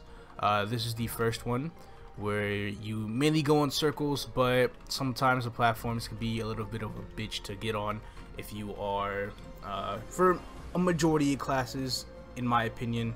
I just feel like this map layout is a little weird, though I do see some classes such as like Zero and even Night Lords train here quite often, so I don't believe it's necessarily all that bad, though I do feel like the award for the best layout does go to Temple of Light 3. This is one of the most popular grinding maps in KMS, and this area is essentially almost full. And for the faction of the game that is level 235, it's completely insane on how full this map is. It's funny because Zero is training here right now, after I just said Zero's sometimes train at Radiant Temple 2 and 4. This map is so good because the layout is so much more unique, and I just feel like it performs a lot better than the layouts of Temple of Light 2 and 4. A majority of the classes do train here. I'm gonna have to snipe that E-boss here in a minute, so let me go ahead and go to the 4th map real quick. But this 4th map does consist of the exact same thing as the 2nd map, except the monsters are higher. Like I said, this map is better at level 245 or above. This does require 640 Arcane Force for this whole area, and I recommend staying at this area no later than level 260. Now we are at the 7th area of Arcane River, Moonbridge. Lore-wise, the base camp gets destroyed, so Esfera is no more, so we are on a ship above Esfera going into the black orb that was in the sky. Who cares about that? Now, starting with the mobs, these mobs here are level 251, so we start entering territory with monsters level 250 and above. You are required to be level 245 to enter this area, and I suggest training here no later than level 265. So, these maps, or these mobs and maps are a little bit weird. Moonbridge has a pretty annoying map gimmick where there will be chains that spawn from the sky, and if they hit you, you get super knockback. So this can be ignored if you have super knockback resistant skills such as Body of Steel or Arc Spectre mode or whatever other classes have super knockbacks. But overall, I really like the layout on this map because it reminds me of that one map that was in Latchland that got revamped of the Dream Keepers, except the platforms are a little bit lower than before. Now this map is really good because they also have the teleporter at the very left that does take you from the bottom to the top left of the map as well. Now, I don't necessarily think this map is the best because I have done maps in Moonbridge, and my favorite is going to be a little bit later on, but overall, it's not necessarily too bad at all. I highly recommend this map for players who are able to tackle down all 3 platforms as quickly as they possibly can, even with Kishin and Frenzy. Friendly reminder with Tenebris, these monsters do not drop symbols or droplets. They only drop node stones. So overall, Tenebris as a whole, Moonbridge, Labyrinth of Suffering, and Limen or Limina are only good for EXP up till 275. So Wave of Emptiness 2, 3, and 4 are one of my favorite maps in Moonbridge for some of the very reasons being, well, Wave of Emptiness 2, it's one of those vertical maps to where you could just kill monsters and then just go down. Kind of reminded me a little bit of that one really long map in Arcane that the one Night Lord was training at previously, except this layout is a little weird. You have to be able to time your flash jumps properly at the top. Otherwise, you might fall down a certain platforms, and that necessarily wouldn't be too good. But once you get used to it, it's actually really easy. Now, this map isn't the best map, but it can be a contender for a very decent map given its extremely high burning that it has. Now, we have Wave of Emptiness 3, which is probably one of the smaller Moonbridge maps, but it is clouded with a decent amount of mobs. The burning can be kind of low at certain times. So I usually don't train here, not for the very reason of the burning, but the very reason that this layout isn't necessarily the best for Dark Knight. But nevertheless, it could still be a very popular map given the map buff or spawn buff that Moonbridge recently got in a previous patch in KMS.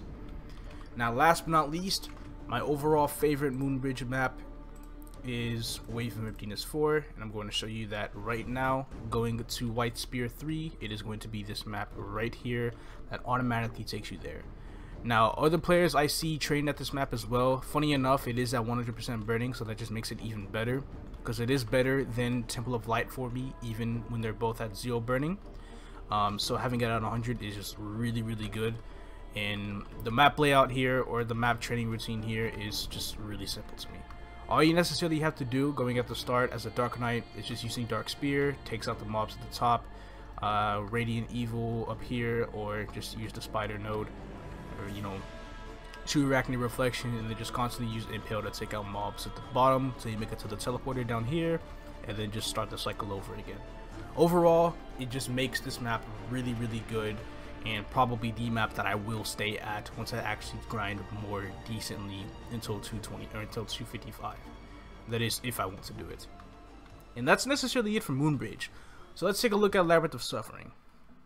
Now, it's hard for me to say that Labyrinth of Suffering is good because it's really not.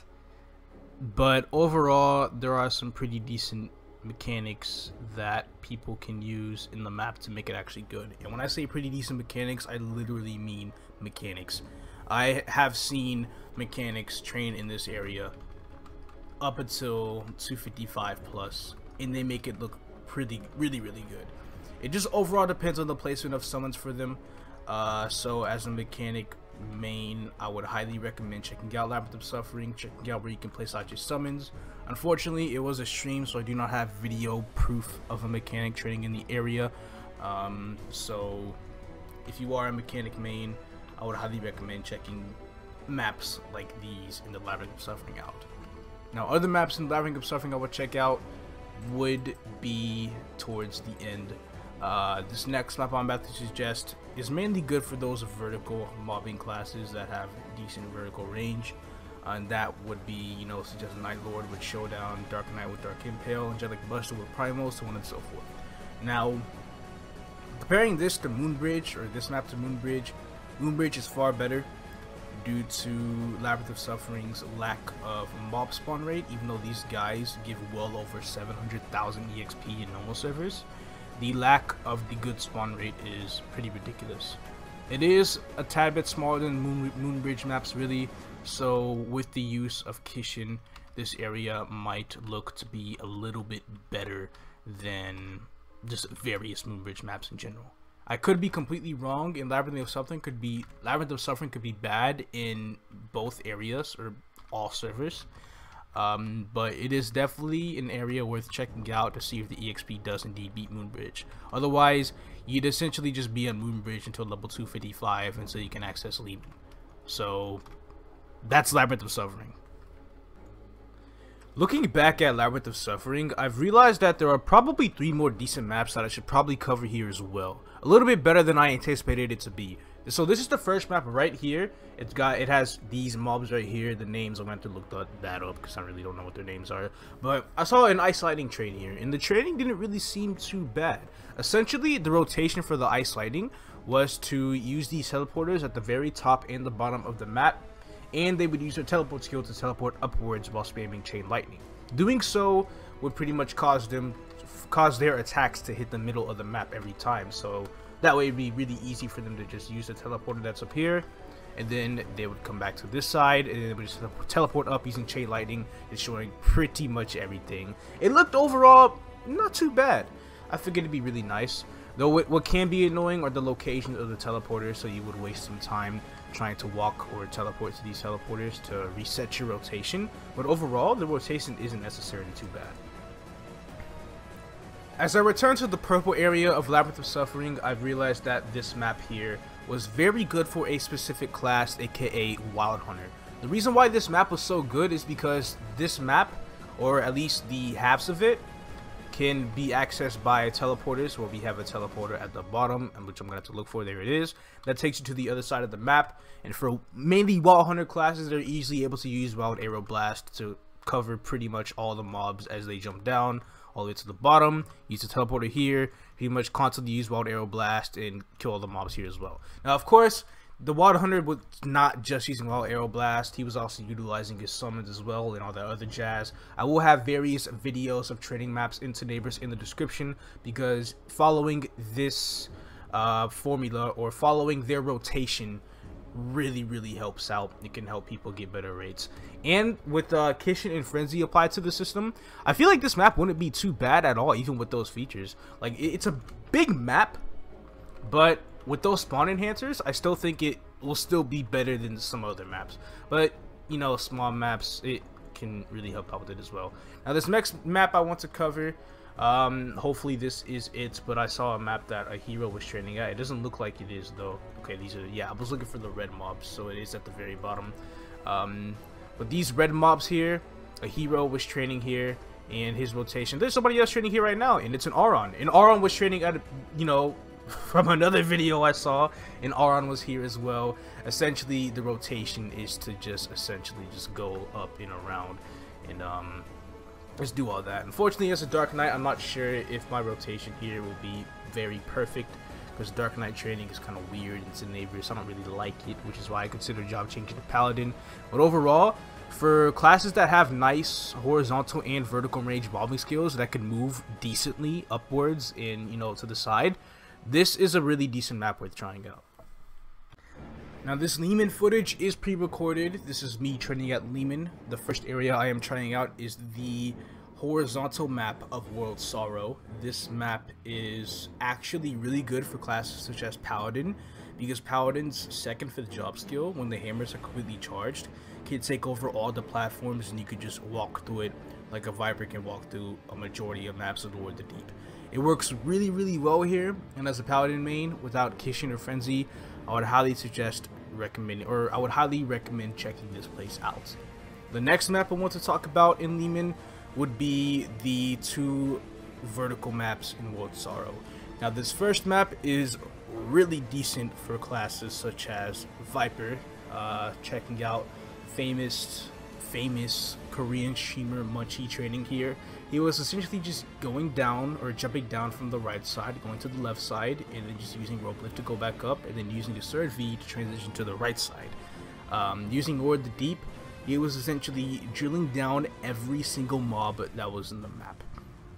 Now, this final World Sorrow map is really weird.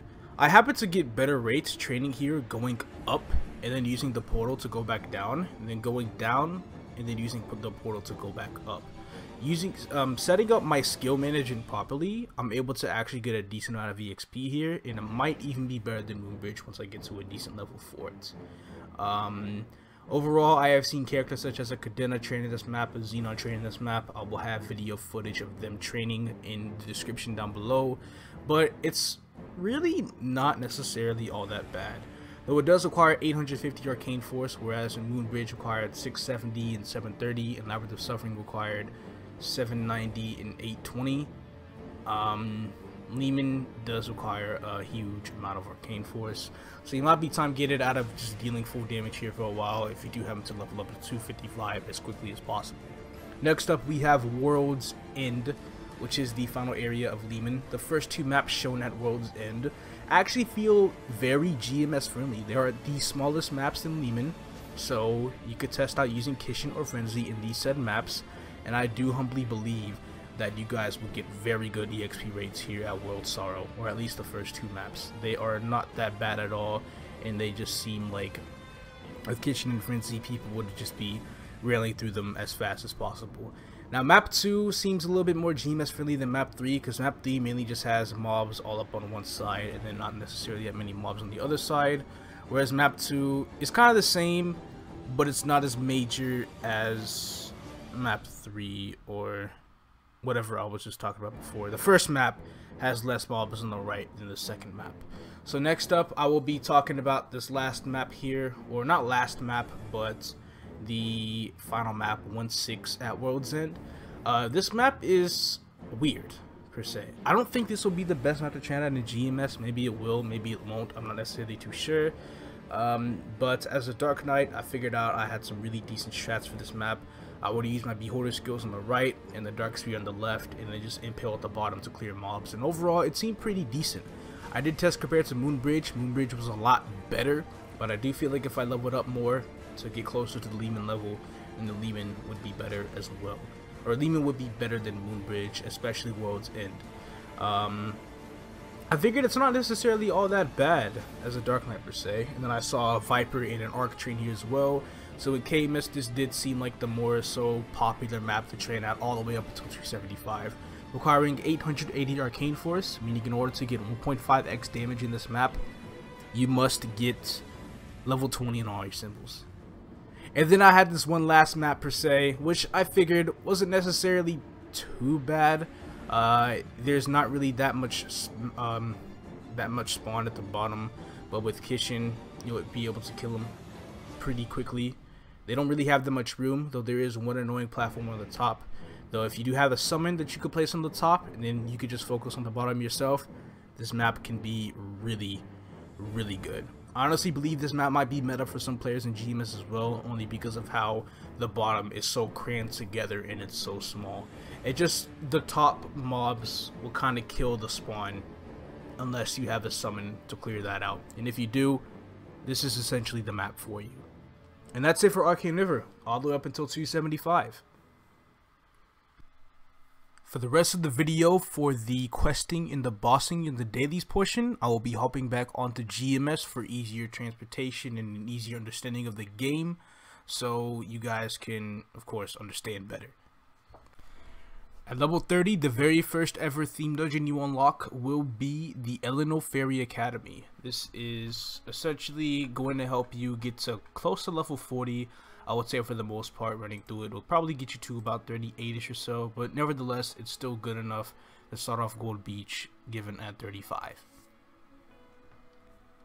As a friendly reminder, all theme dungeon quests can be accepted in the light bulb tab once you reach the required level for it, and you'll be transported to said area to begin the quest.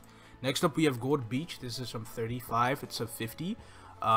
There are no other theme dungeons before level 50, so what you need to do is you need to finish both. If you are questing, finish both Eleanor Fairy Academy and Gold Beach, and then essentially grind at Gold Beach until level 50.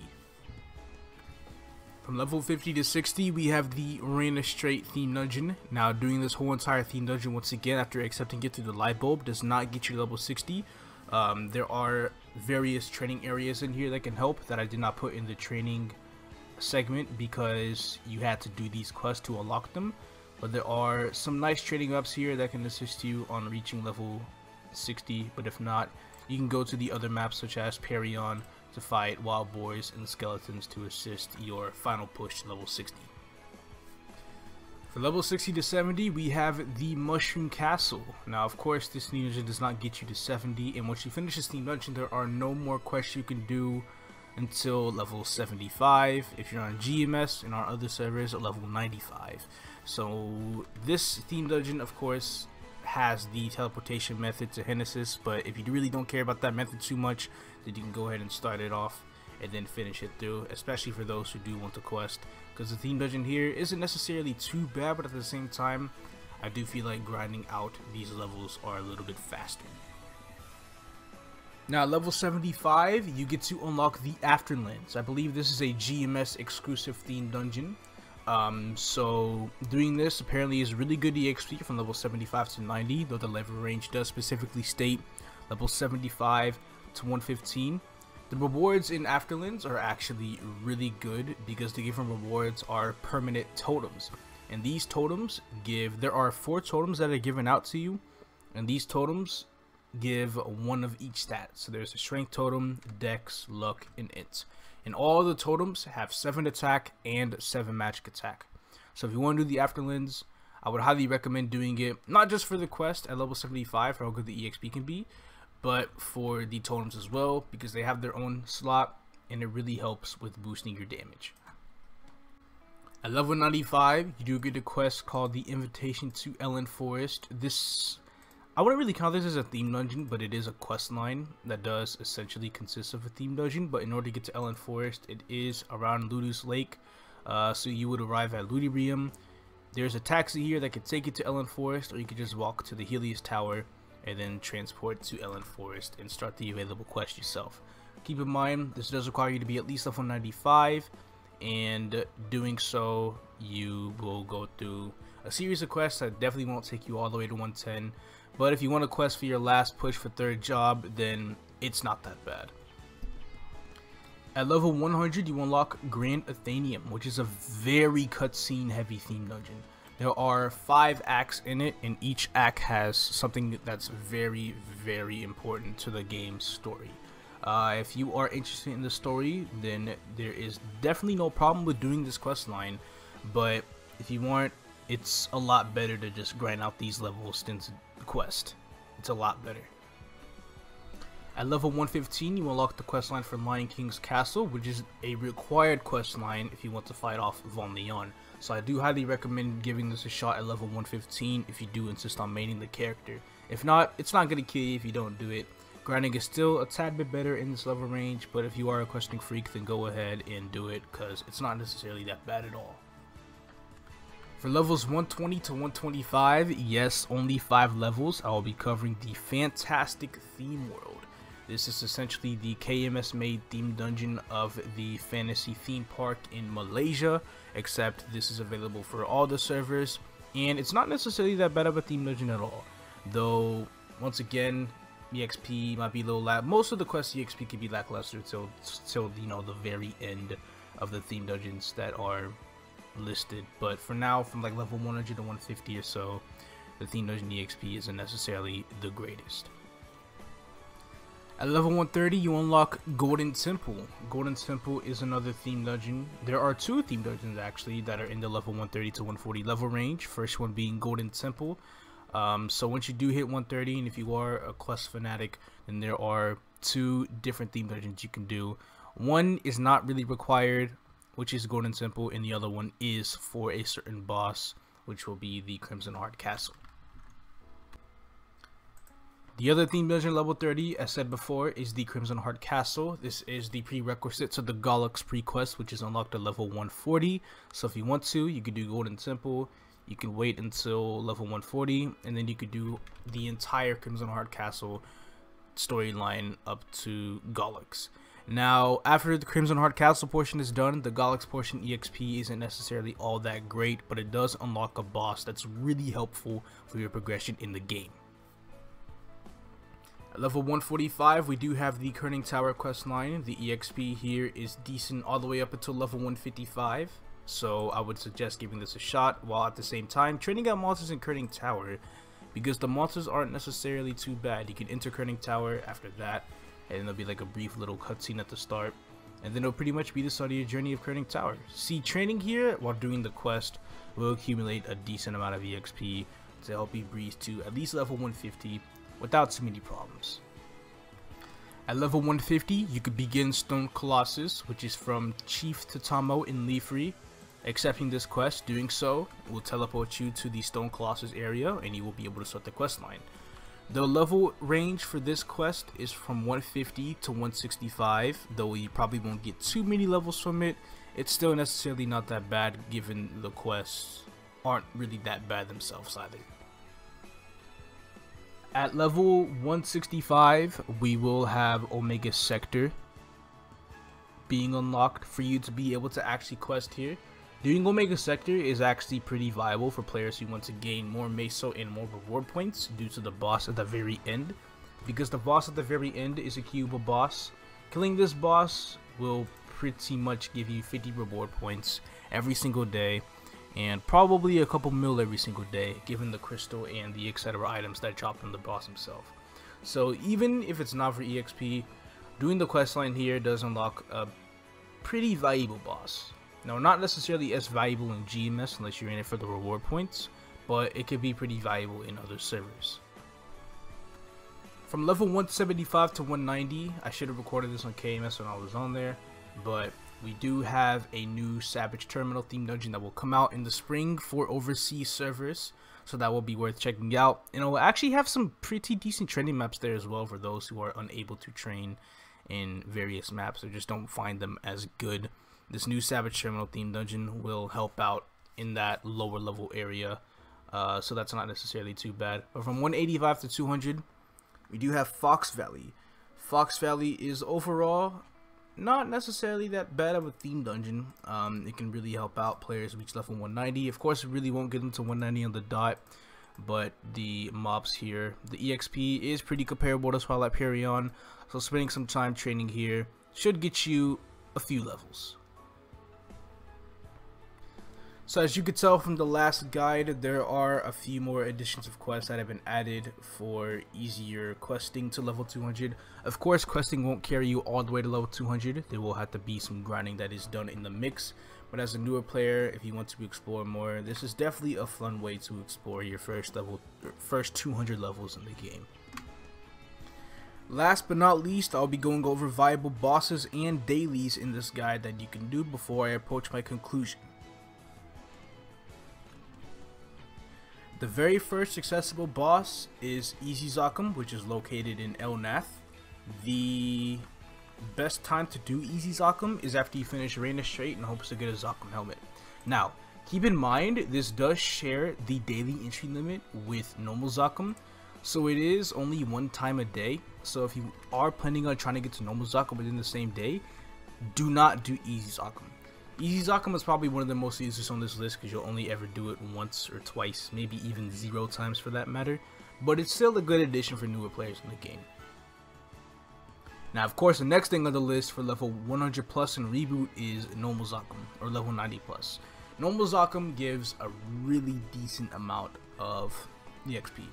So before you go in, you have to talk to this dude and get an Eye of Fire for normal / Chaos Zakum. And then once you are able to get that Eye of Fire, you are to enter normal Zakum and spawn him, which is a very, very simple process. Now before you go in, make sure you have as many EXP multipliers as possible. If you are in for the EXP, you want to make sure you have used a rune before you would use the boss queue. Once you use a boss queue for Zakum, you just click on easy, even if you are doing normal, and just wait a little bit. Very likely you will end up getting a queue as fast as possible, but if not, it shouldn't really take that long to actually queue for the boss. Normal Zakum's health and his arm health is very low. I would say it's roughly around 5 to 7 million to take his entire body out. So it's not necessarily too hard, not much of a challenge at all. And at the end of the day, you do get a lot of EXP. Now for Zakum, make sure you take out his arms for EXP. Make sure you take out his arms before you go and take out his body. Level 105 plus, you have access to Monster Park. I highly recommend doing Monster Park every day, at least twice, especially on Sundays. Doing Monster Park twice on Sundays increases the amount of EXP you get by plus 50%, and it does give you the boxes that do give you the 2x coupons that are really good for trading. But doing this every day will give you coins that you can use to spend on the coin shop. 2 runs a day will get you somewhere between 30 to 60 coins per day, in which you'll be able to purchase these extreme potions, which will help you a lot for grinding. If you are a weapon attack user, you purchase red, green, and gold, whereas if you are a magic attack user, you purchase blue, green, and gold. Now, these other items are rather decent. The greed pendant can be used for equipment drop rate and equipment drop rate only, and then other items can really just be used for whatever. I would recommend the greed pendant and the damage skin, but not necessarily the other items unless you just really want this hot air balloon. Upon reaching level 130, having a decent amount of accessories from either bosses or doing Silent Crusade, you should have enough damage to be able to take down Normal Hilla. Normal Hilla is one of the very easy early game bosses, and she has roughly, I would say, about 300 million health. And yeah, I consider that a very easy early game boss, but it actually isn't really that hard, so do not be too alarmed. Killing her will result in obtaining about 5-ish million EXP base. So if you have double the EXP, you will get a lot more than just a mere 5 million.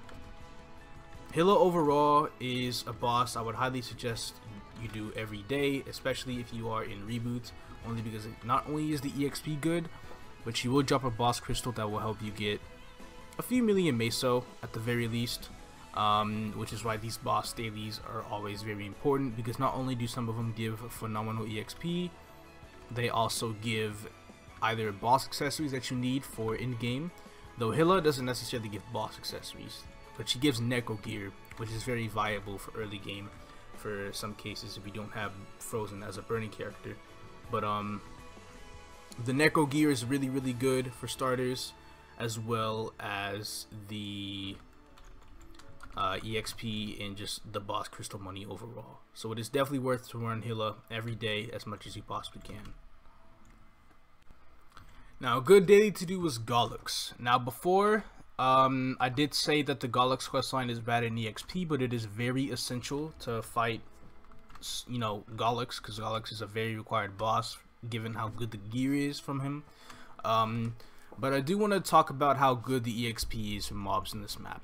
If you come in as a level 140 to 150 character, there's not a lot of them, but overall the monsters have very low health and they give roughly about 150k EXP per kill once you are in the level range.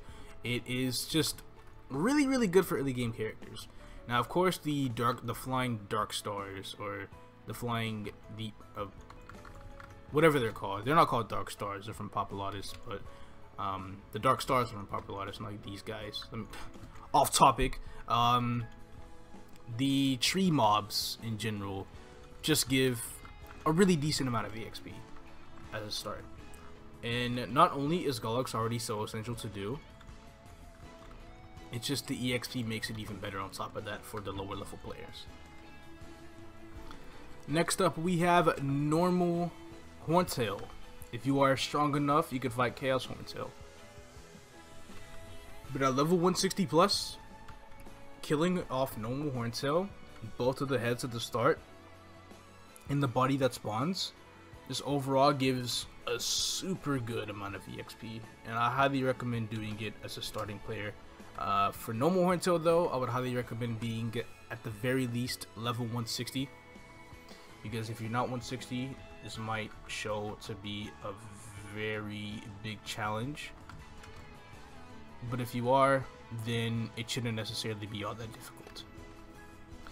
Now, do keep in mind that not necessarily every single geared player can do normal Horntail. But as long as you have just a whole bunch of Star Force and all your items, and I would say at the minimum for most classes about 100k range, you should be good to go.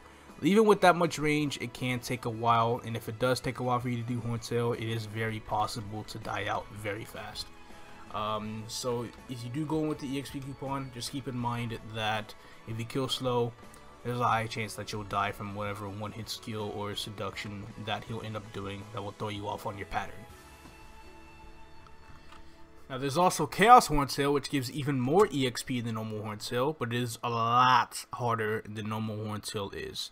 So if you already feel like you can't do normal Horntail, don't ever get the chance for Chaos, because no newcomer can just come in here level 160 and instantly solo Chaos Horntail. Even normal is going to take a lot of time, so Chaos is going to be roughly impossible. Another decent source of EXP is Madman Ranmaru. He is located in the Dead Mine 3 of El Nath. This dude has 10 billion health, so he is a very hard boss to defeat if you do not have the funding. I believe it's been a while since I've done on this character, but I do believe that I do have what it takes to be able to take out Ranmaru. I have to be assured to just prepare everything first. But overall, killing off all 5 bodies of Madman Ranmaru does grant roughly 90 billion EXP. Madman Ranmaru grants 90 billion EXP. which is ridiculously high.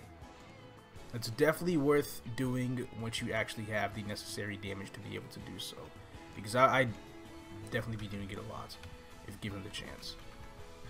There's also normal Ranmaru, though doesn't necessarily drop all too many great items per se, and his EXP is very low. And again, Madman Ranmaru's drops aren't necessarily the most fascinating as well. At the same time, the EXP is just way too good to pass up on. Hell, you might even get a cube from it too. Now last but definitely not least, for the bosses that give a lot of EXP, we have Pink Bean. Both normal and chaos. Actually, I'm not too sure about chaos, but I know normal does. Normal definitely gives a decent amount of EXP. You probably walk out of here with roughly getting 80 million EXP from Pink Bean, so it's necessarily not that bad at all, but it does require a really decent amount of funding. I highly wouldn't recommend doing normal Pink Bean until you're pretty much decked out at around like level 190 to 200 or so. So normal Pink Bean would be one of those bosses you fight for EXP around the 200 to 210 range. All bosses that give EXP, such as Chaos Horntail, Madman Ranmaru, and Pink Bean, are really not that bad all the way up to 210. But after 210, they start becoming lackluster, and then you realize that when it comes to EXP, you would more so rather just train. I should have included this much earlier in the guide, but still including this at all is just really good. But this is World PQ. World PQ is a very viable option of daily questing that you can do every day. I didn't know if I wanted to put this in the daily tab or the questing tab, so I just put it in dailies because you can only do it 5 times a day. But World PQ is pretty fast. It's pretty simple. It takes like a few minutes per PQ. You can do it 5 times a day, and the EXP between level 70 to 200 is phenomenal. Now I'm not sure about the early levels, but I know from like level 170 to 200 for a fact is really good. So if you are struggling with the grinding at earlier levels and you don't really have much time to play, I suggest giving World PQ a shot because you should not be disappointed from it at all. The EXP does start getting lower and lower after 200 though, so just be aware of that. But overall, this is really good, and you can also get points in the World PQ, which you can exchange to the PQ NPC outside of the World PQ map for several items. The PQ in mind, it changes, I believe, every week, so keep in mind that the PQs will always be different. So every time you enter that portal, don't be surprised if you enter in a fairly different map. Over 2 hours long on a training guide. At this point, the whole training portion of the training guide was essentially a little bit more than half of the video, so maybe I should call it something else. But hey, training guide gets the most clicks, am I right? But seriously though, this has been pretty hectic. It's been a crazy ride working on this. I just got through, pretty much by the time I'm recording this, I got through editing just about everything, and wow, that was insane. And plus, it gets a little, it's simple, but it does get boring kind of bit. So I could be sure to say, I can be safe to say that this might be the last guide I will ever make. If not, I'll probably make one like 1.5 to 2 years from now if I am still playing this game. But overall, it wasn't too bad. It was a pretty big joyride, and I can't wait to put this out to you guys. Now, like I said in my little community notices, there will be a Google Docs version of this guide that will be out probably next week or so. I wanted to get this video version out first because, you know, I like the video format a little bit better, but the Google Docs one will be a bit more detailed for those of you guys who don't really want to watch the video, even though if you are watching this right now, you're at the end, so you probably already watched it. But it'll probably be just a better thing to share off than a 2-hour long video. So I'm hoping I can get that done as soon as possible, and hopefully pretty much that'll just be it for the whole training guide segment. But to be done with all this and not be done with the doc, haven't even started on the doc, it's gonna be a big ride. But overall, I'm really thankful that I was able to do this and share this to you guys, especially all the Tenebris areas, and I'm thankful for all the Korean players who managed to train at Tenebris and share their footage of the maps, which I put in the description. Of course, I'm not showing that in the video because it's not mine. Also, huge props for PirateIzzy for pretty much allowing the details for the monsters HP, EXP for both normal and non-reboot servers, as well as the elemental properties of the monsters as well. PirateIzzy did a very great job helping me out with this guide. And that's it. That's essentially it. The guide is complete. It is done. I am going away. 2 hours, goodness gracious. Thank you guys so much for watching. I really do appreciate it. I hope this guide was informative a little bit. I really do hope so. If it was, please leave a fatty like. You know, I think this is the longest ever video I have worked on, so a like would be greatly appreciated. And if you could subscribe as well, hit that little button right there. I really do appreciate it. I'll catch you guys later. You guys have a wonderful day.